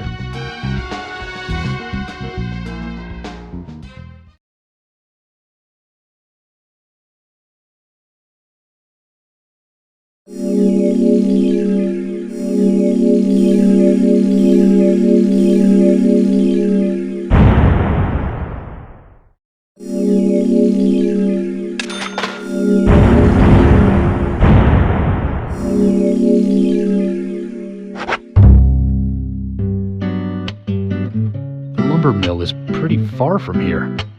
If that's where she was killed, why would the killer go to all the trouble of carrying her all the way here? I don't know yet. My profiling instincts tell me one thing is for sure, though. The unsub's personality is totally different before and after the crime. The unsub killed her in a brutal, horrifying way, and then displays powerful adoration after she's dead. Something close to love. That could well be the key to all this. I will say this, though, George. Profiling is a risky business. Of course, if the unsub planted those stiletto footprints himself, well then, everything I've just said falls apart. But there's no evidence that he left those stiletto footprints. I'm sure we have Miss Stiletto Heels to thank for those tracks. All I can do is deduce the unsub's feelings in light of the evidence, and carefully figure the unsub's MO, modus operandi, his way of thinking. It usually unveils something that a normal forensic analysis may overlook. That's my way of profiling. It's not for everyone, but it works for me.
Right when I first moved here. And now it's totally abandoned. I presume so. I've never really been inside, so I don't know for sure, but it sure is run down. Deserted buildings are perfect for criminal hideouts and activities. I keep telling Harry to have the place torn down. Probably. After all, it's already been used as the site of Anna's murder. You don't know that for sure yet, Agent Morgan. That's right, from your point of view. But the perpetrator selected the lumber mill.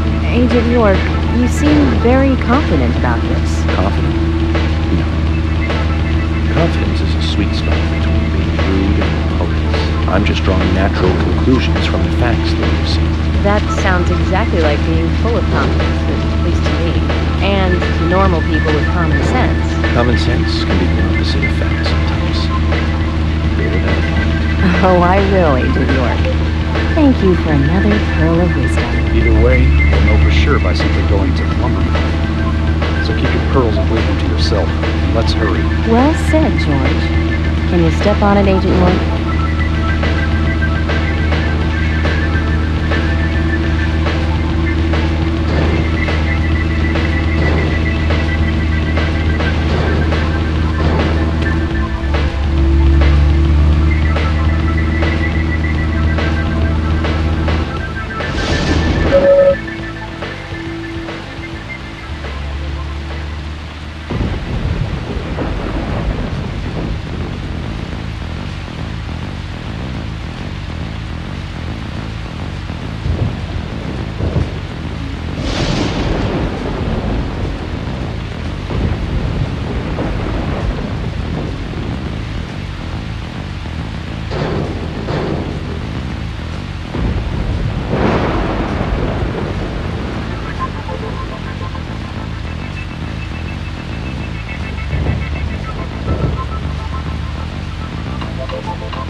I'm going in alone.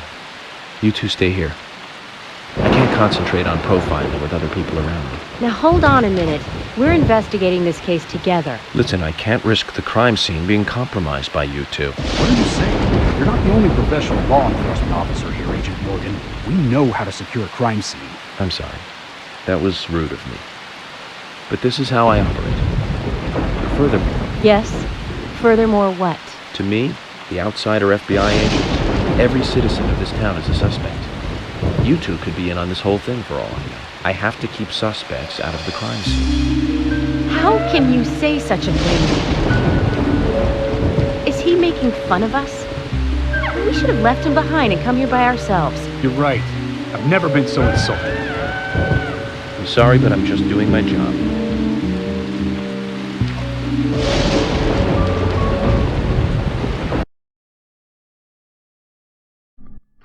Did you hear that, Zach? If they're pros, then we should let every first-person shooter gamer out there join the SWAT team. Zach, they're here.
Just as I thought, Zach. This is where Anna was killed.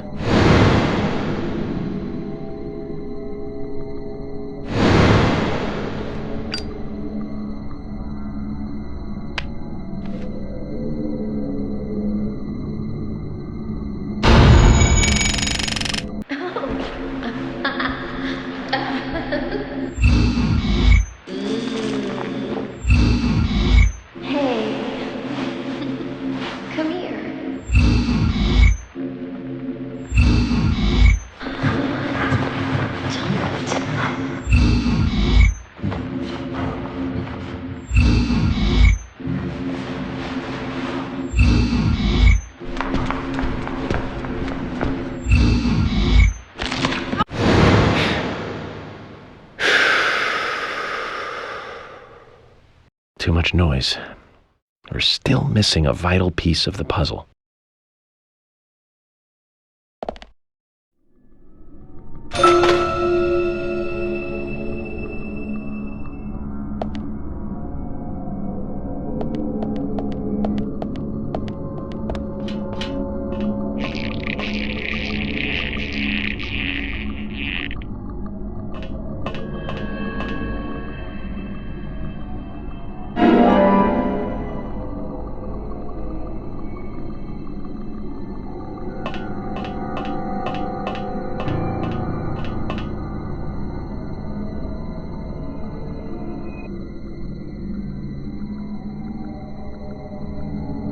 Zach, it's almost like an altar. Was the murder some kind of ritual?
Yes.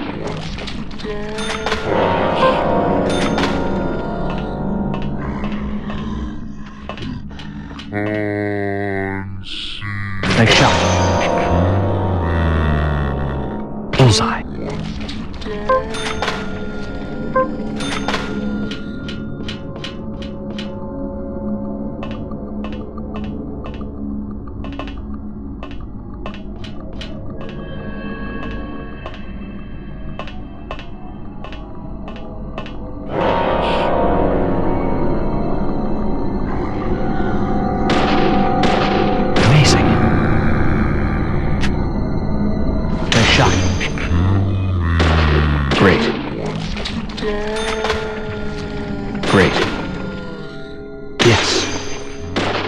Shot.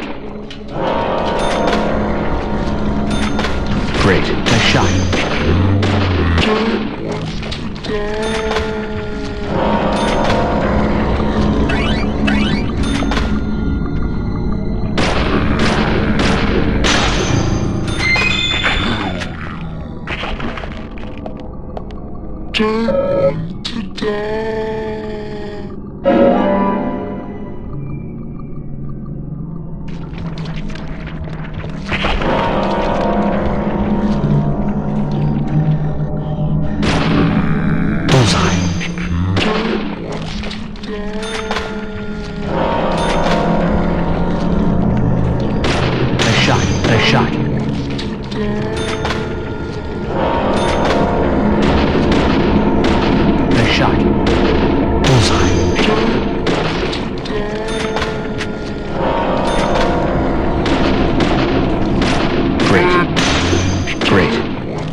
Great.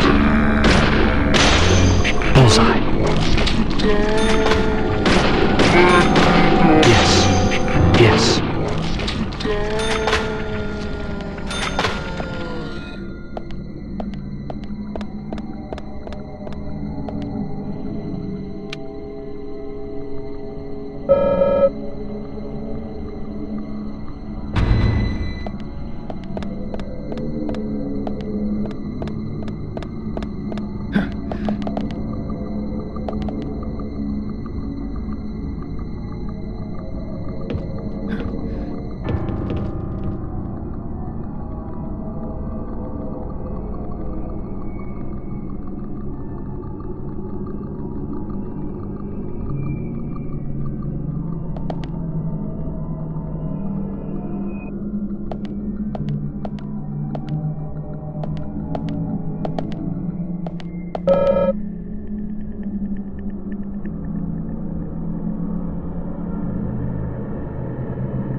Huh?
Bullseye.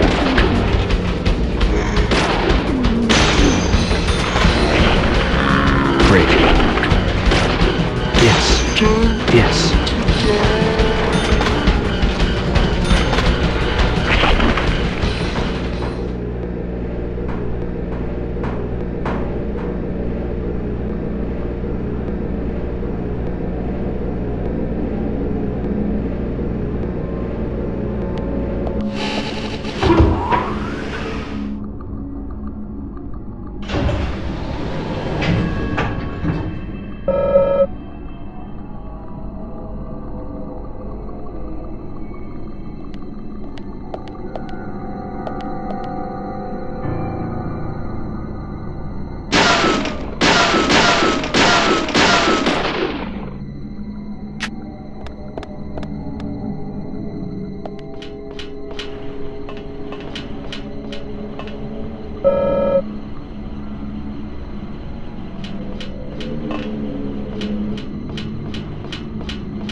Huh?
Amazing.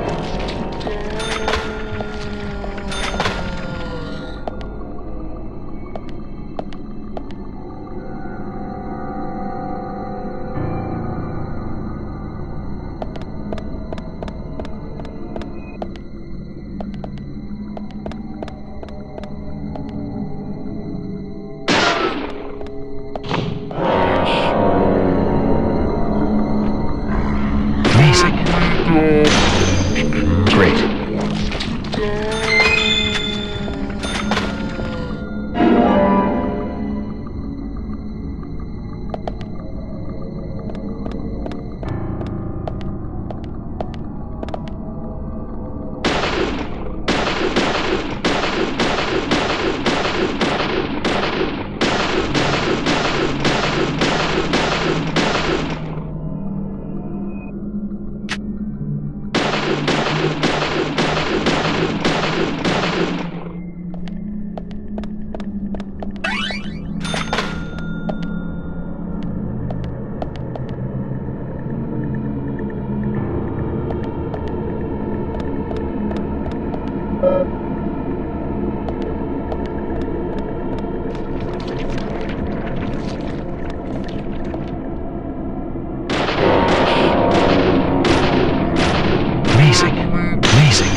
See you.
want to die.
That's all the information we need, Zach.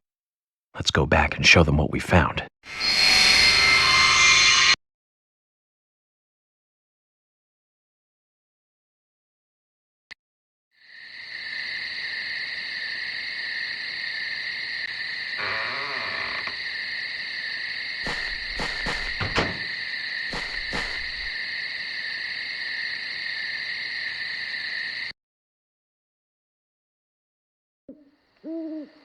Have you seen any of these things before? No, not that I know of. But that raincoat is a little odd. Odd? In a town where it rains so much? Well, the people here rarely go out in the rain. I moved here during high school, and I never really understood why. Can you shed some light on this, George? Oh, well, there's an old story, folklore. It's a fairy tale, to me. Something about a killer in a raincoat who appears on rainy nights. A vicious killer in a bright red raincoat. Yeah, that was it. Just a foolish piece of superstition. A rubbish story someone made up. Not many people still believe it, but I guess it's a traditional place. Most of the shops still close up when it rains. School's out too. And since there's no reason to go out, not many people ever wear raincoats. And now the raincoat killer has leapt out from his picture book. Oh, by the way, would you two kindly show me your backs? Our backs? Is this related to the case?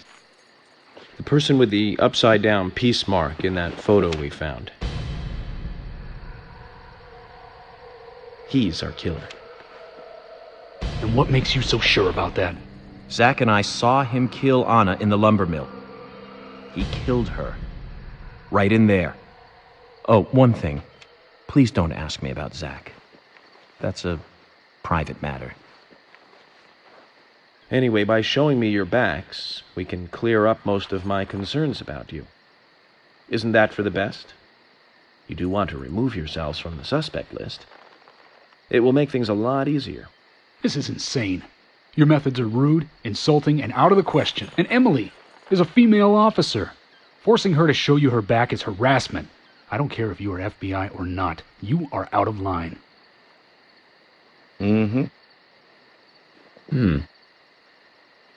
George, it's okay.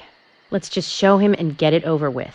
Emily, are you crazy? Look, we flash our backs and he'll start trusting us a little more. Right? Agent York?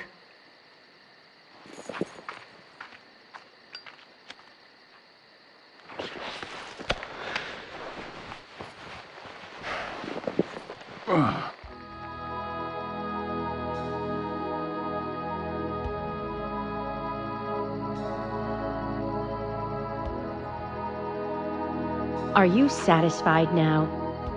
Yes. My apologies. Now you, George. Yeah, okay. I can't refuse it now, can I? But don't expect to get your way all the time, Agent Morgan.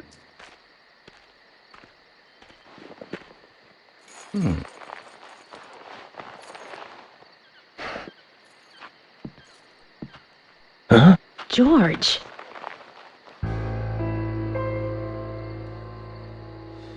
What are these scars? Just like your Mr. Zack. Something private. I don't have to tell you about it. Of course. Just like Zack. We can understand that, right, Zack? Anyway, this will make things a lot easier from now on. I'm glad to say you're both pretty much off the hook. Thank you for your cooperation. If anyone is suspicious around here, it's him. He's the most suspicious. No, I don't think so. But he certainly is the most irritating. We've studied the crime scene.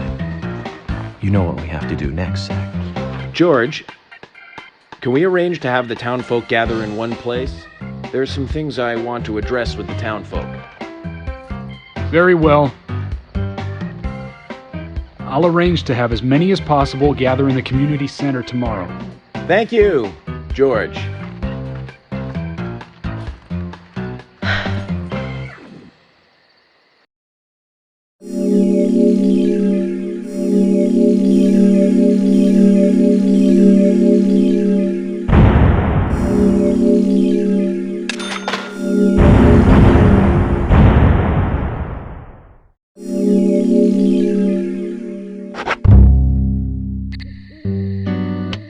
Welcome back, everyone. Thomas. Agent Morgan, it's past 2100. Let's meet up again at the community center tomorrow. I haven't been sleeping much since this all started, to be honest. I'm exhausted. I was just about to suggest the same thing. I'll make arrangements for people to gather between 1500 and 1700. I'll try and get as many people as I can to come, so don't be late, okay? Don't be late. I'll be there. The community center's on the south side. I've marked it on your map. Thanks, Thomas. Well then, see you tomorrow.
Zach, is there something here that you want to check out? We need to be at the community center by 1500 today. Just think of talking in front of all those people. What do you think, Zach? It's going to get fun.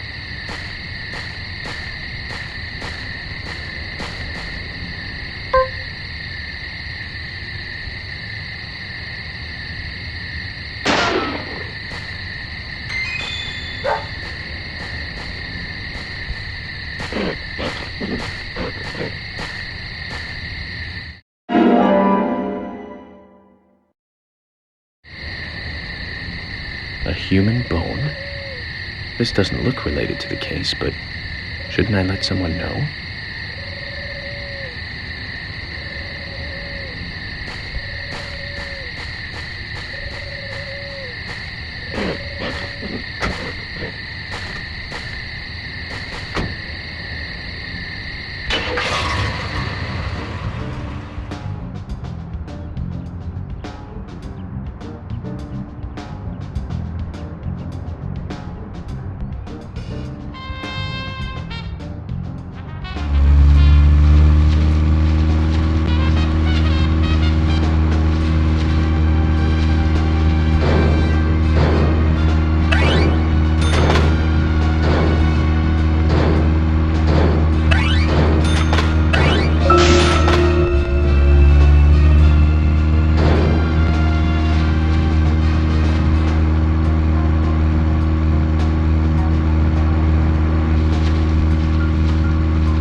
Zach, Emily arranged for people to come between 1500 and 1700. We can't do anything here right now.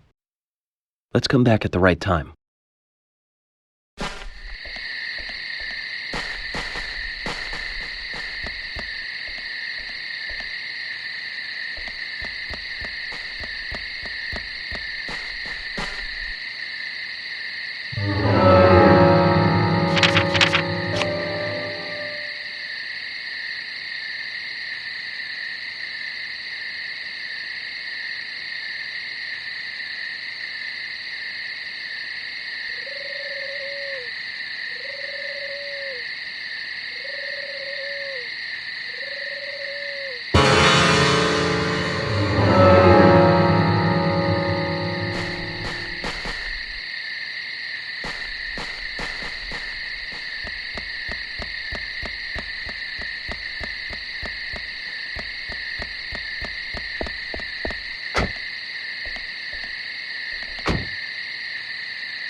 Zach, is there something here that you want to check out? We need to be at the community center by 1500 today. Just think of talking in front of all those people. What do you think, Zach? It's going to get fun.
Speaking of 80s movies, one jewel in the rough springs to mind.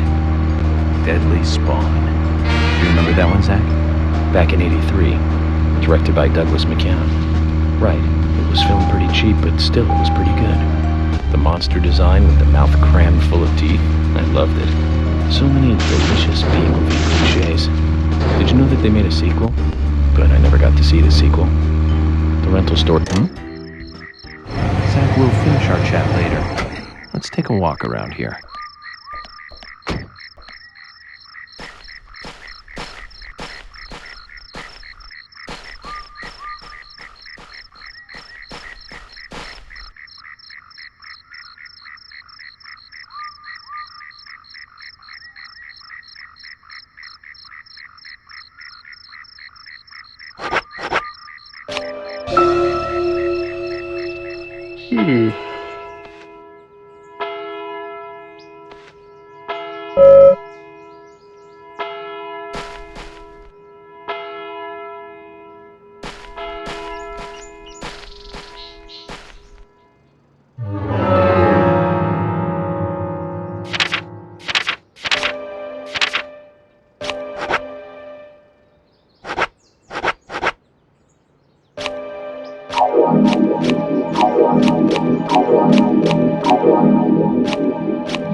Zach, I haven't been on stage like this since elementary school. I'm not some tree in the wind this time either. Oh, that was a tough role. I was a piece of scenery. Bright red tree. Thank you all for coming today. Getting right down to business. Agent Morgan from the Federal Bureau of Investigations wishes to speak with you. Good afternoon. I'm Special Agent Francis York Morgan. Some of you are already aware by now of the tragic murder of Anna Graham. Truly a heinous, terrible crime. I've come to this town to solve the murder of this young, beautiful girl, and to bring the one responsible to justice.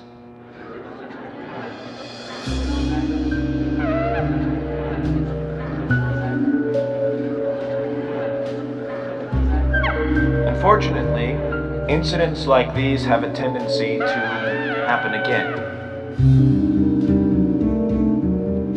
I asked to have you gathered here so I can share some advice in order to minimize the risk of further fatal incidents. Firstly, please, stay away from any dark, dangerous, isolated places. Those of you with children, especially of Anna's age, please, guide your children away from such places at all costs. Secondly, avoid going out when it is raining. Now, I've heard the folklore story of the raincoat killer. There is a chance that the murderer is mimicking the story. Women should also be especially careful. I would hate to see more victims.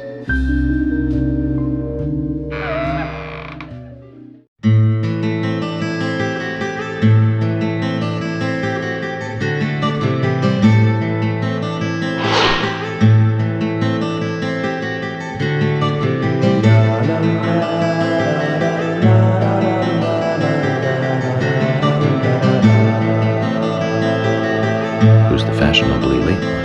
That's Carol, Thomas's sister. She owns a bar. Thomas's sister.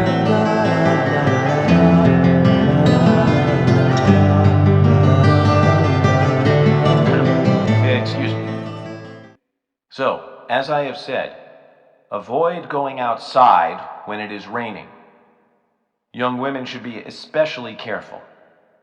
Report anything or anyone suspicious immediately. The murderer will be caught and brought to justice.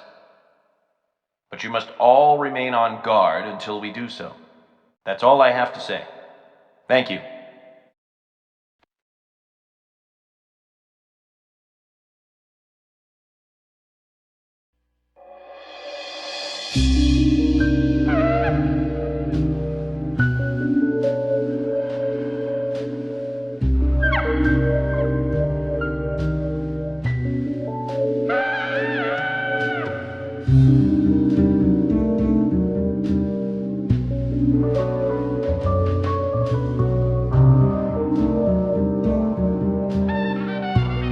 When paying for our sins, we must not frown. The loss of Anna was for that debt.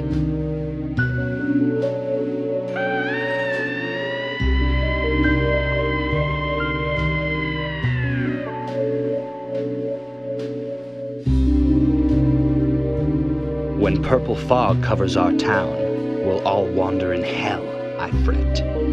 So says Mr. Stewart.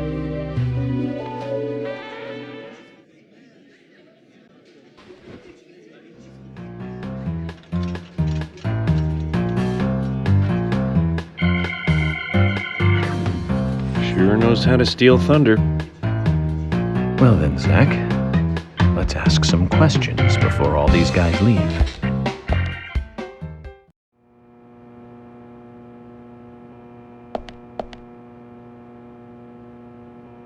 Agent Morgan, here's your chance to get to know some of the townsfolk. Don't let it go to waste.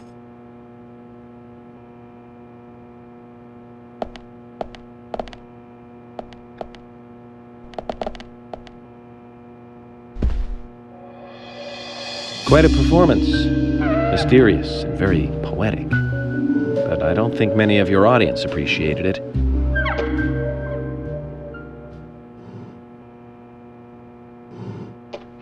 Mr. Francis York Morgan, the purple fog appears with rain, soiling and ruining our town. The evil does not drain. Find out why the town is soiled. Remove the source from which it boiled. Then and only then your case is solved. But for this to happen, to solve the crime, the prophet must do the proper at the proper time. It is not yet mine, that is, Mr. Stewart's time, not mine. But if you, Mr. York, find the right timing to chat with me, that is, with Mr. Stewart, may that be informative and fruitful, you will see. So says Mr. Stewart. So, Harry, you know something. But there's some reason why you can't tell me yet. Is that what you're trying to say? Cut the poetic rubbish, Harry, and tell us what you know. We could force you to talk, you know.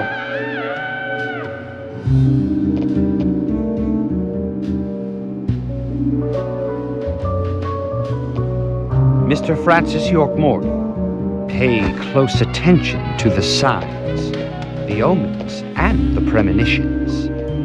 Small they may be, they still are finds, and helpful to your investigations. So says Mr. Stewart. Thanks for the warning, Harry. But don't worry. Me and Zach, we know what we're doing.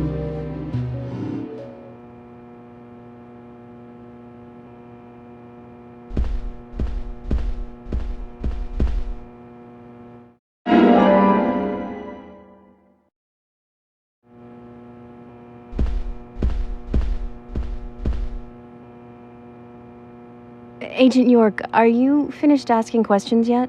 When you're done, let me know. We'll all get dinner.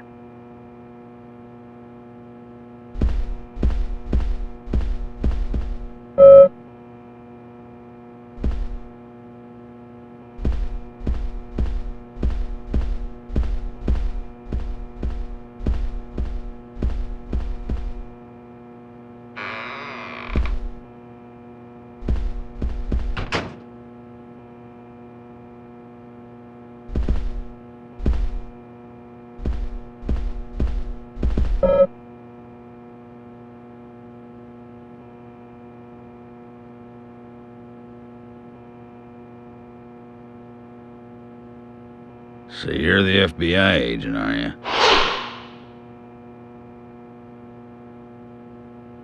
I'm FBI Special Agent Francis York Morgan. I'm the general. I fought for my country in the Vietnam War.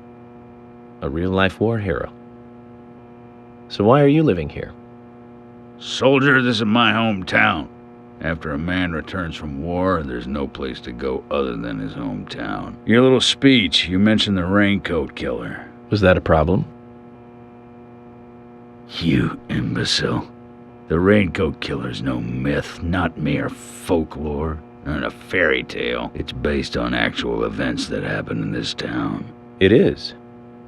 I'm interested. Can you tell me more about this? You kids today don't even know how to ask for something right.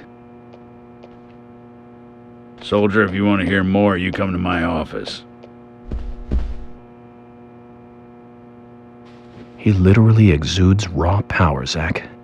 Despite the credibility issues, we should give him a visit. One thing, though. Calls himself a general, but isn't that a sergeant's uniform?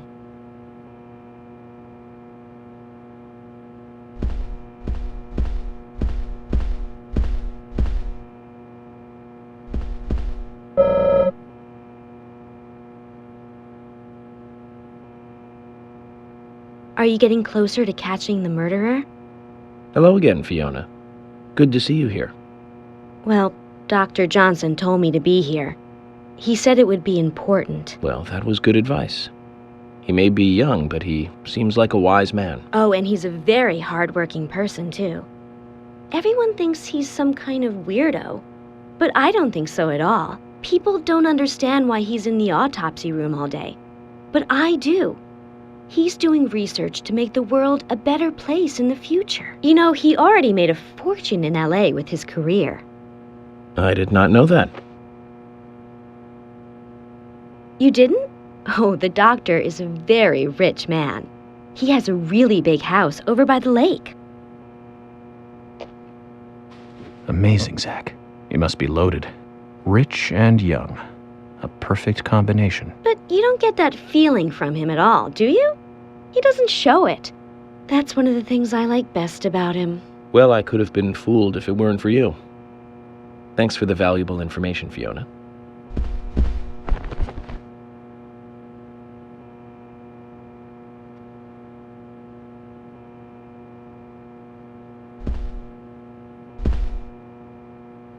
Agent York, you make any progress?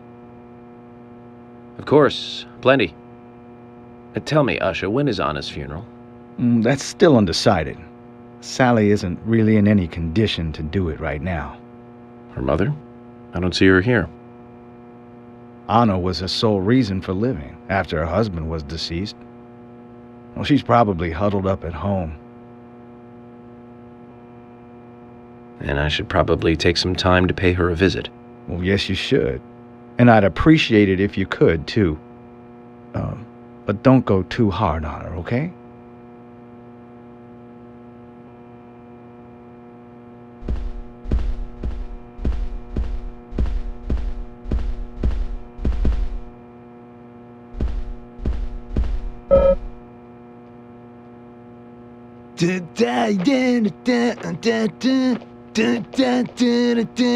Yeah! Hey there, FBI. I'm Keith Ingram.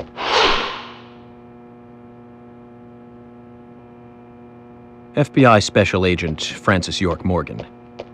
Please, call me York. That's what everyone always calls me. Okay, York. No problem, man. So, Keith, I hear you run the Milk Barn convenience store. That's right, man. Rock and roll! Do you sell raincoats there by any chance? Yeah, but nobody ever buys them, though. Anyone who wears one of them, I say, just ain't a rocker. But you know, that scar of yours, now that scar rocks. This scar rocks? Now that's a new one. I'll drop by your store soon, and let's talk then. Yeah, cool, man. Rock on, FBI!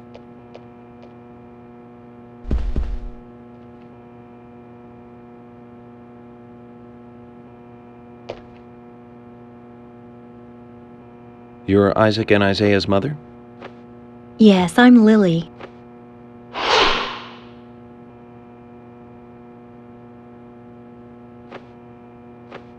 I'm FBI Special Agent... Agent York, right? You are good. The handsome special agent from the big city. The facial scar trademark. The way you introduce yourself. Everyone's talking about you. Well, I can't say much about the scar. But the way I introduce myself, Zach and I consider it a kind of ritual of sorts. Everyone has their own rituals. It's like always leaving the house left foot first. It's one of those things. You certainly are a funny one. So, have you noticed anything strange or out of place recently? Well, Becky's been taking a couple of days off from work, but aside from that, I heard she was in shock after the murder. But... You think there's something else? Well, I took the boys along to see her today. She's always so kind to them, and they love seeing her too. But she took in the boys and told me to wait outside. Something about a special secret between just the three of them. I just couldn't understand it. Now that's interesting. Thank you, Lily. Perhaps we should give Becky a visit tomorrow, Zach.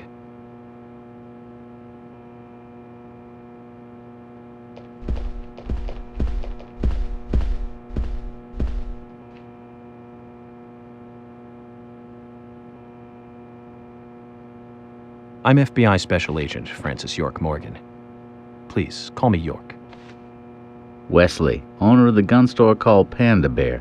People around here call me the gunsmith.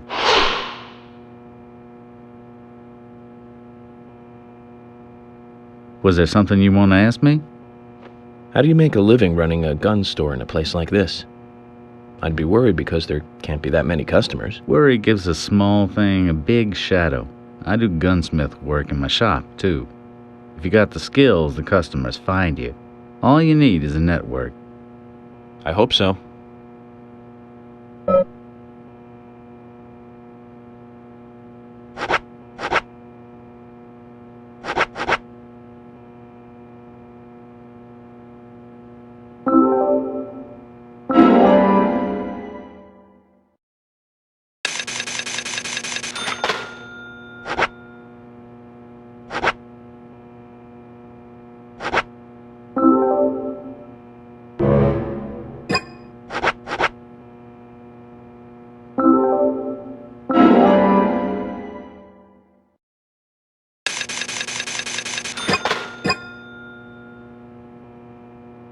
You've got quite a selection here.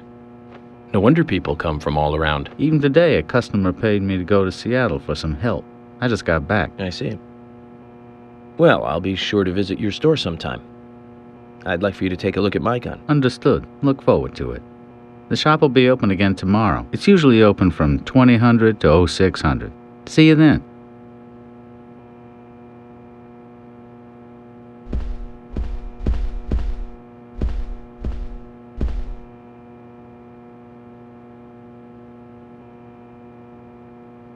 I'm U.S. Special Agent Francis York Morgan. And you are? Olivia, Nick's wife.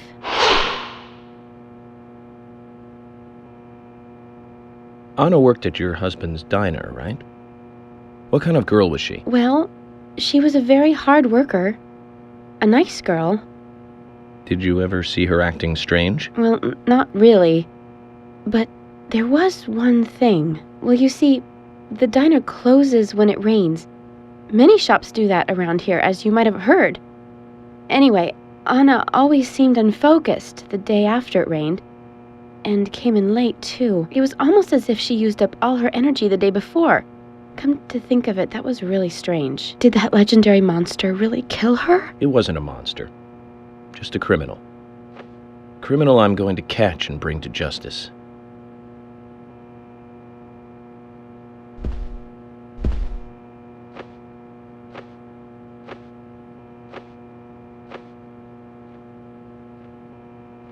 I'm U.S. Special Agent Francis York Morgan.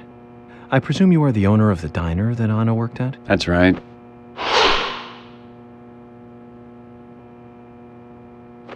I'd like to ask you a few questions about Anna Graham. Did you notice anything strange about her prior to the incident? Nick, are you hiding something? No, nothing.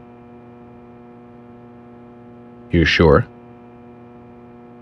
I'm sorry, but I don't like repeating myself.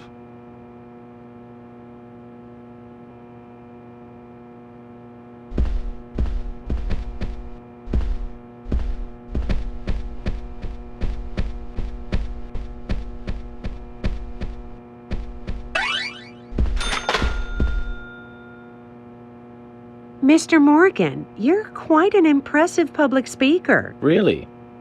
Thank you, Polly. You reminded me a little of a play I saw when I was younger. What kind of play? I'm talking about back when this place was still called the Mercury Theater. When I was young, I used to come here often with my husband. God rest his soul. We'd come on the weekend to see the latest play. He'd always pretend to be uninterested, but I could tell he was excited inside. He was just one of those kind of guys, really, thinking about it now. Really, Polly? So what's your favorite play? Oh, well, I like so many. There was one in particular, but I can't recall the name anymore. Oh, it was a very famous one, too. Something by Shakespeare? Oh,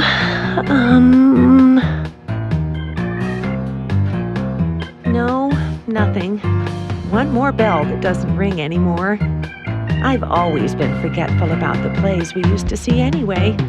Oh, and my husband would get angry at me for forgetting what we saw. He'd go on for hours retelling what the play was about. His eyes were so sparkling, like a happy young boy. I see. So, What's your favorite play? Oh, I almost forgot, Mr. Morgan. We're going to have another guest soon. I have to get back and get things ready. Sorry for having to hurry away. I'll see you back at the hotel. Zach, I think she could embarrass the toughest of the FBI's interrogators.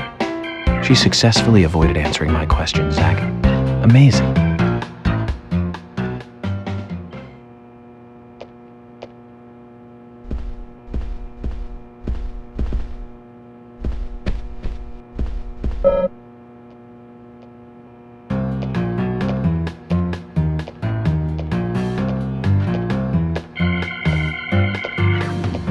Oh my pot is getting cold.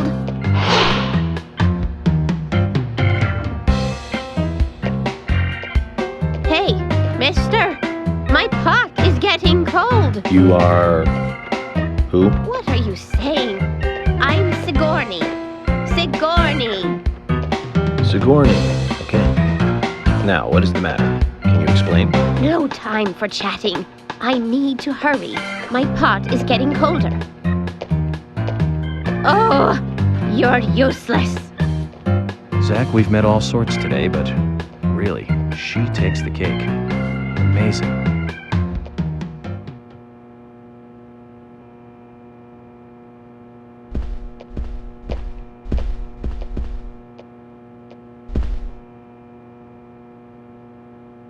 Jim, thanks for your help in the forest. How are Isaac and Isaiah? They're fine.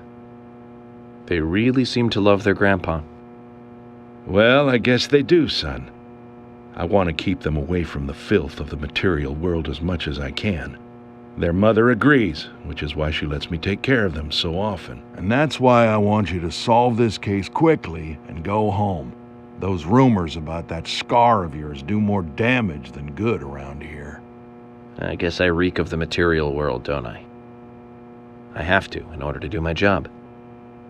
But I understand what you mean. I'd think the same if I was born in a place like this, Zach.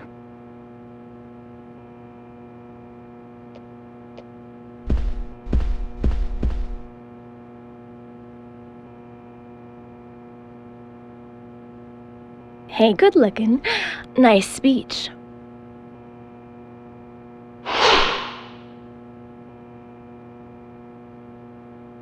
And you are?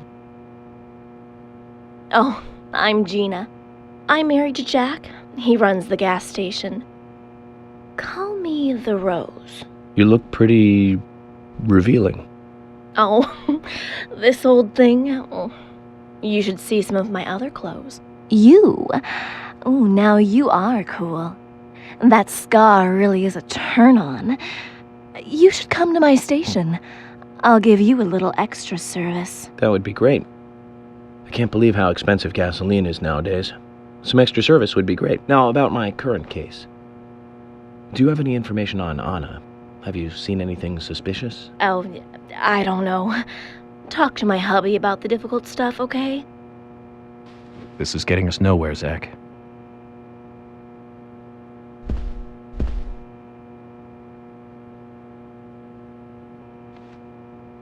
I ain't got nothing to tell the cops.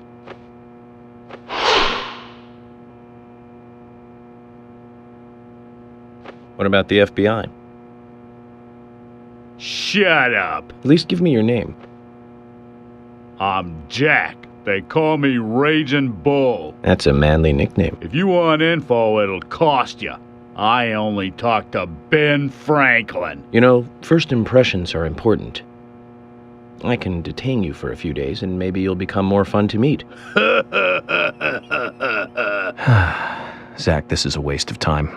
Let's go.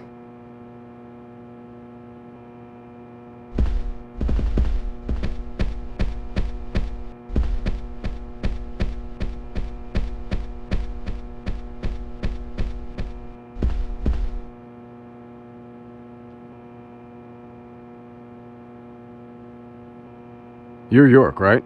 I'm Richard Dunn, the owner of the Darts Bar, Swery 65.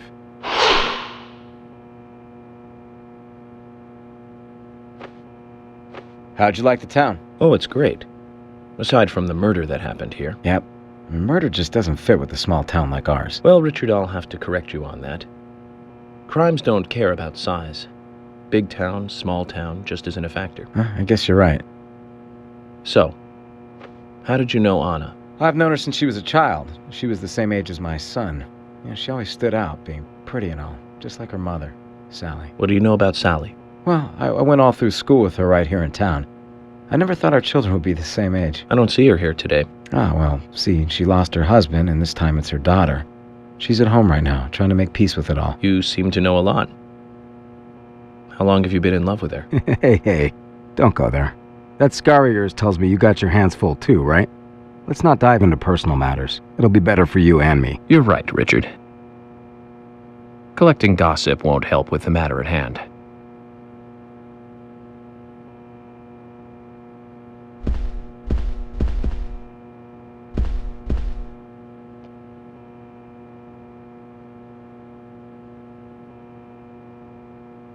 I'm FBI Special Agent Francis York Morgan.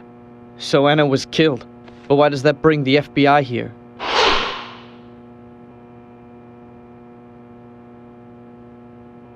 I have an interest in murder cases involving young women. Well, you know, man, this might just be another case to you. But it means the death of a friend to me. I don't want you taking this lightly like it's just another case. I never take anything of this nature lightly, I assure you.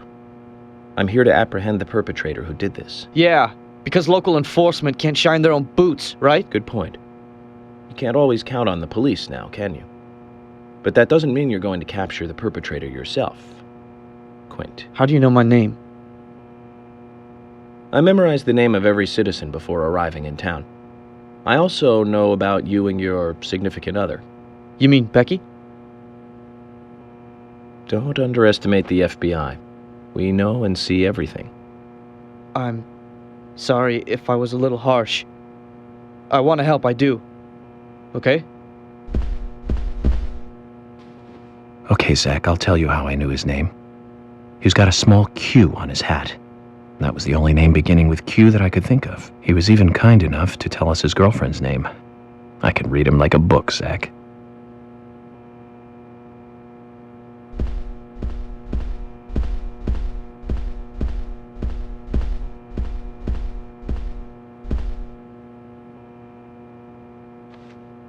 Good evening, Agent.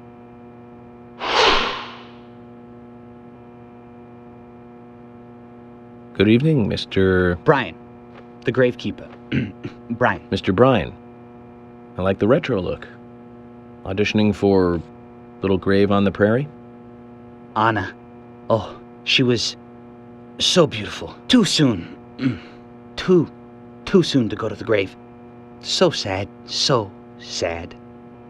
I totally agree. That's why I'm here, looking for the one who did it. Were you close to her? Anna, her smile, so warm. Anna, blonde hair, so bright. There's a graveyard somewhere in town, Zach. I'm not excited about the idea, but maybe we should at least check it out.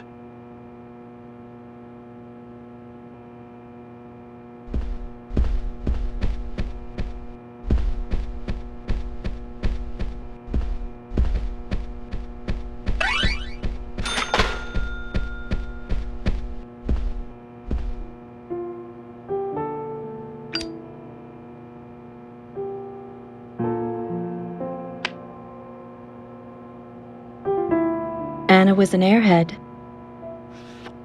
What do you mean? Are you saying she was killed because she was an airhead? Or are you saying that she was an airhead for being killed? I'm sure she's still an airhead even in heaven. She changed her hair every day. If she lost a pound, she'd be ecstatic. Gain one, and she'd almost be in tears. She broke many, many plates every day at the diner, and she'd always have a smile on her face. Always having fun. Everyone looked at her and knew she was a cute, adorable, loving airhead. But they would be smiling right along with her. I wouldn't be surprised if the angels smiled with her too.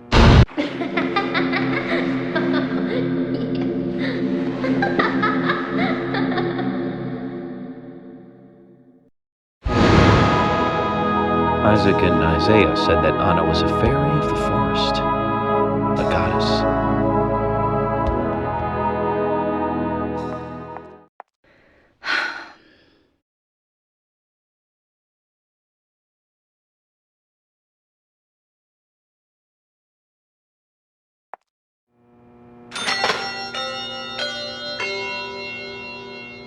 Agent Morgan, I'd like to let everyone go home now. Let's go outside.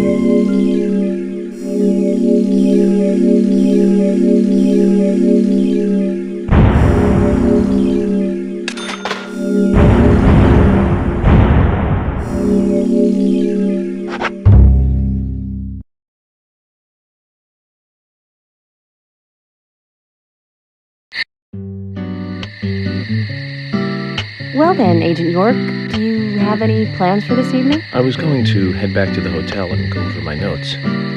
I need to contact HQ and give a progress report, too. Okay, then let's call it a day here. Sounds good. Contact my office when you finish your report. We'll pick you up tomorrow morning. Diane, the owner of the art gallery, should be back soon. All right, then. Let's do that. Hold on, Agent York. We're going out to eat at Nick's Diner. Would you like to come with us? The diner? That might be nice. Thomas is a great cook, but Nick is the real deal. No visit to Greenvale is complete without eating at the A&G. A very appealing proposition. Zach, what do you think? We can always go back to the hotel after eating dinner, or go directly back to the hotel. You decide, Zach.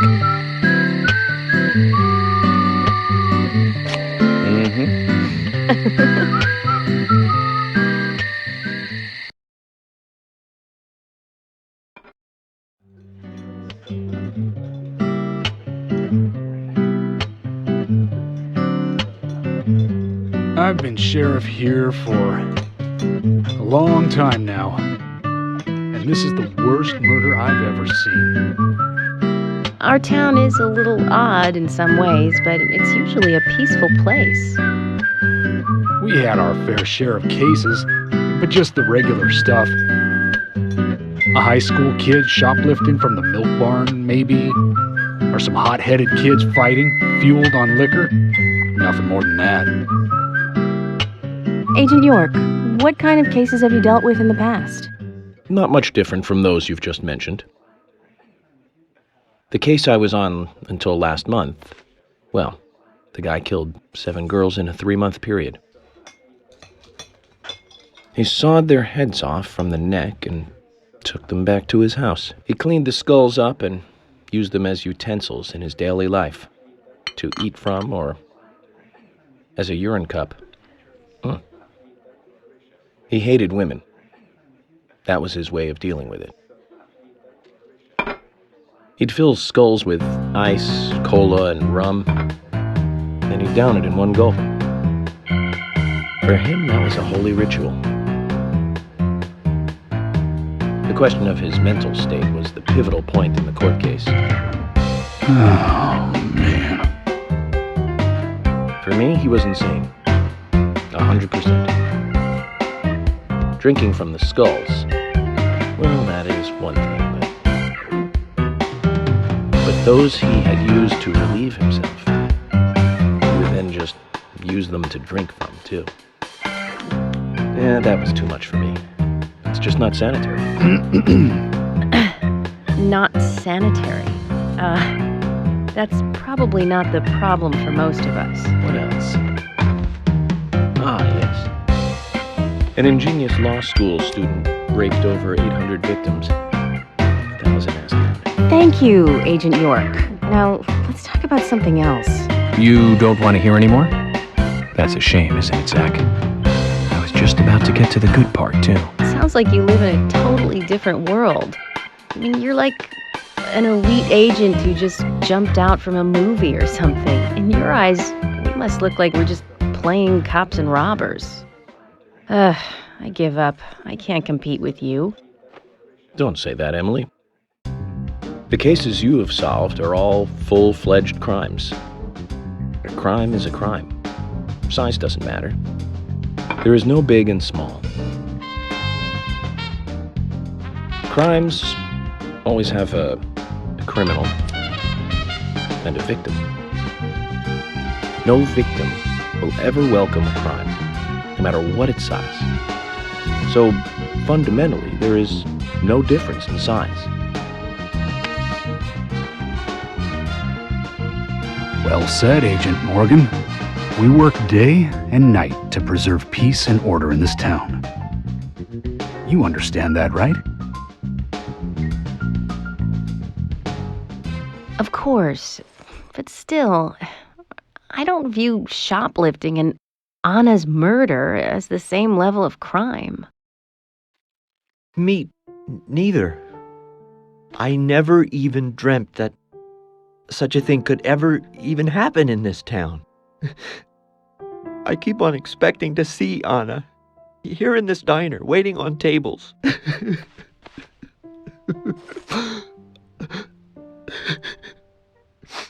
Excuse us, Agent Morgan. We should have made dinner a more uplifting experience. Let's call it a night. Okay. Good night, then.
Okay then, Zach. Let's go back over our progress. First, the victim, Anna's death. She was found hanging from a tree in the forest. She was cut open with a knife from her chest down to her stomach. That was the direct cause of death. The strangulation marks and skull fracture were caused after death. Her tongue was also bit off, and I found something inside her mouth. Do you remember what that was, Zach?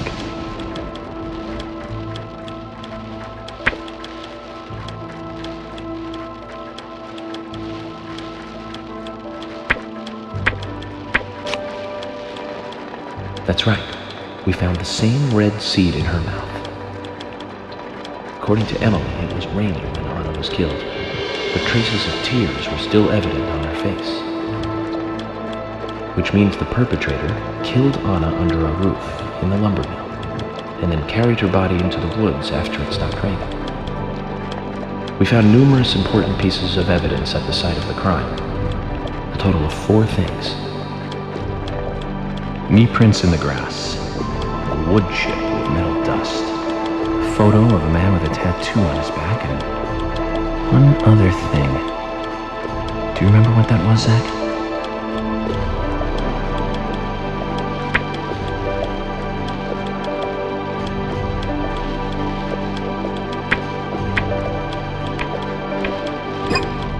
That's wrong, Zach. Come on. Try again. Knee prints in the grass, a wood chip covered in metal flakes, a photo of a man with a tattoo on his back, and one other thing.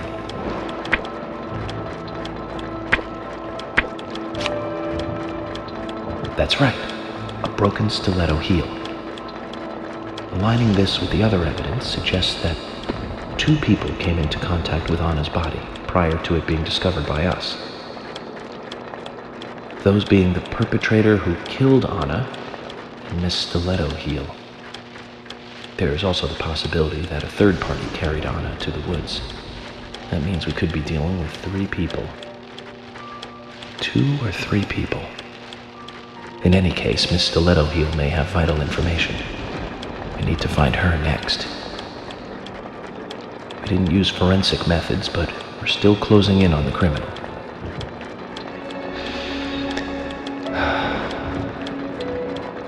Have I forgotten anything? Ah, of course. The marks on her hand tell us that Anna was gripping something when she died. Do you remember that, Zach? What do you think she was holding on to?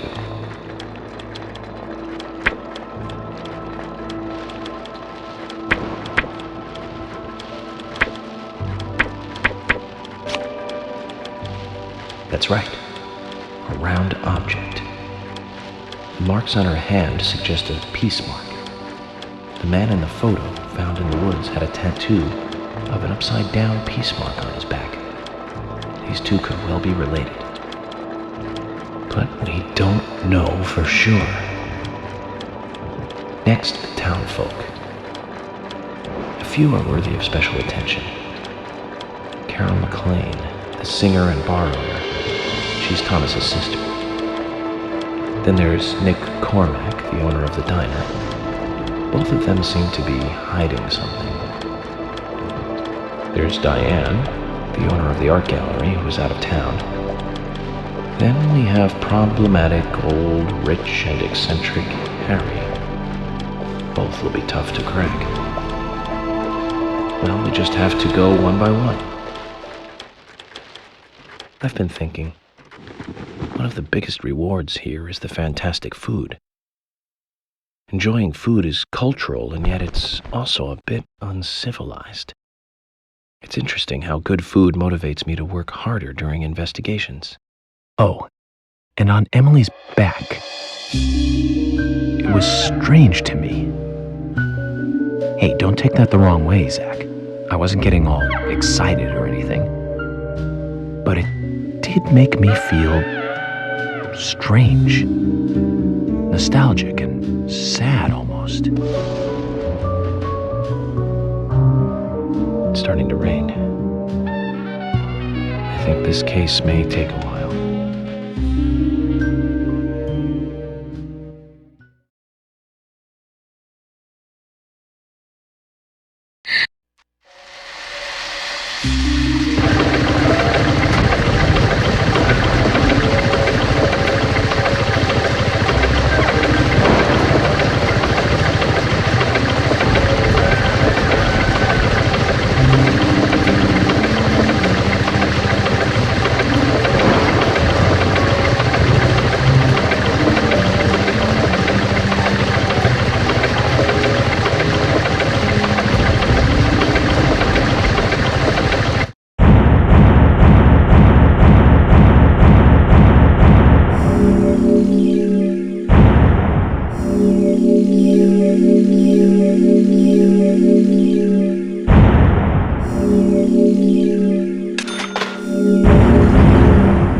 you thirsty?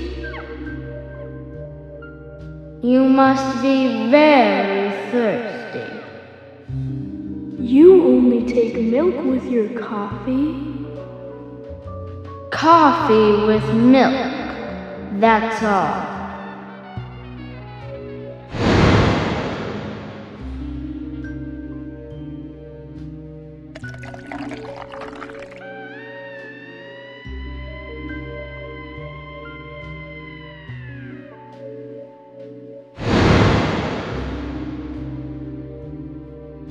Who are you? My name is Becky.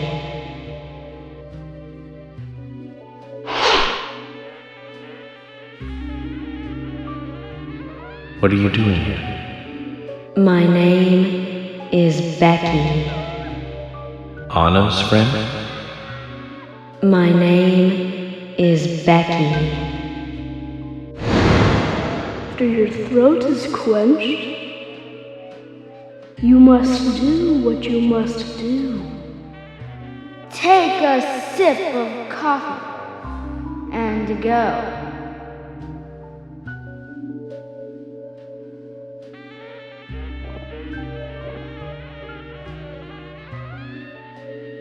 Huh?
Me? That's me when it happened.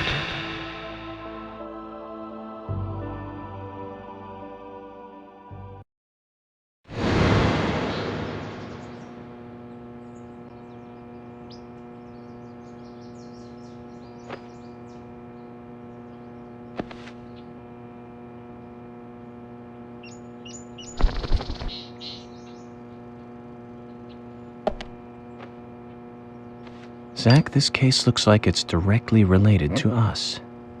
I do not know how yet, but I do know I need some coffee. George said he'd have someone pick us up in the parking lot. Let's get some breakfast with Polly first.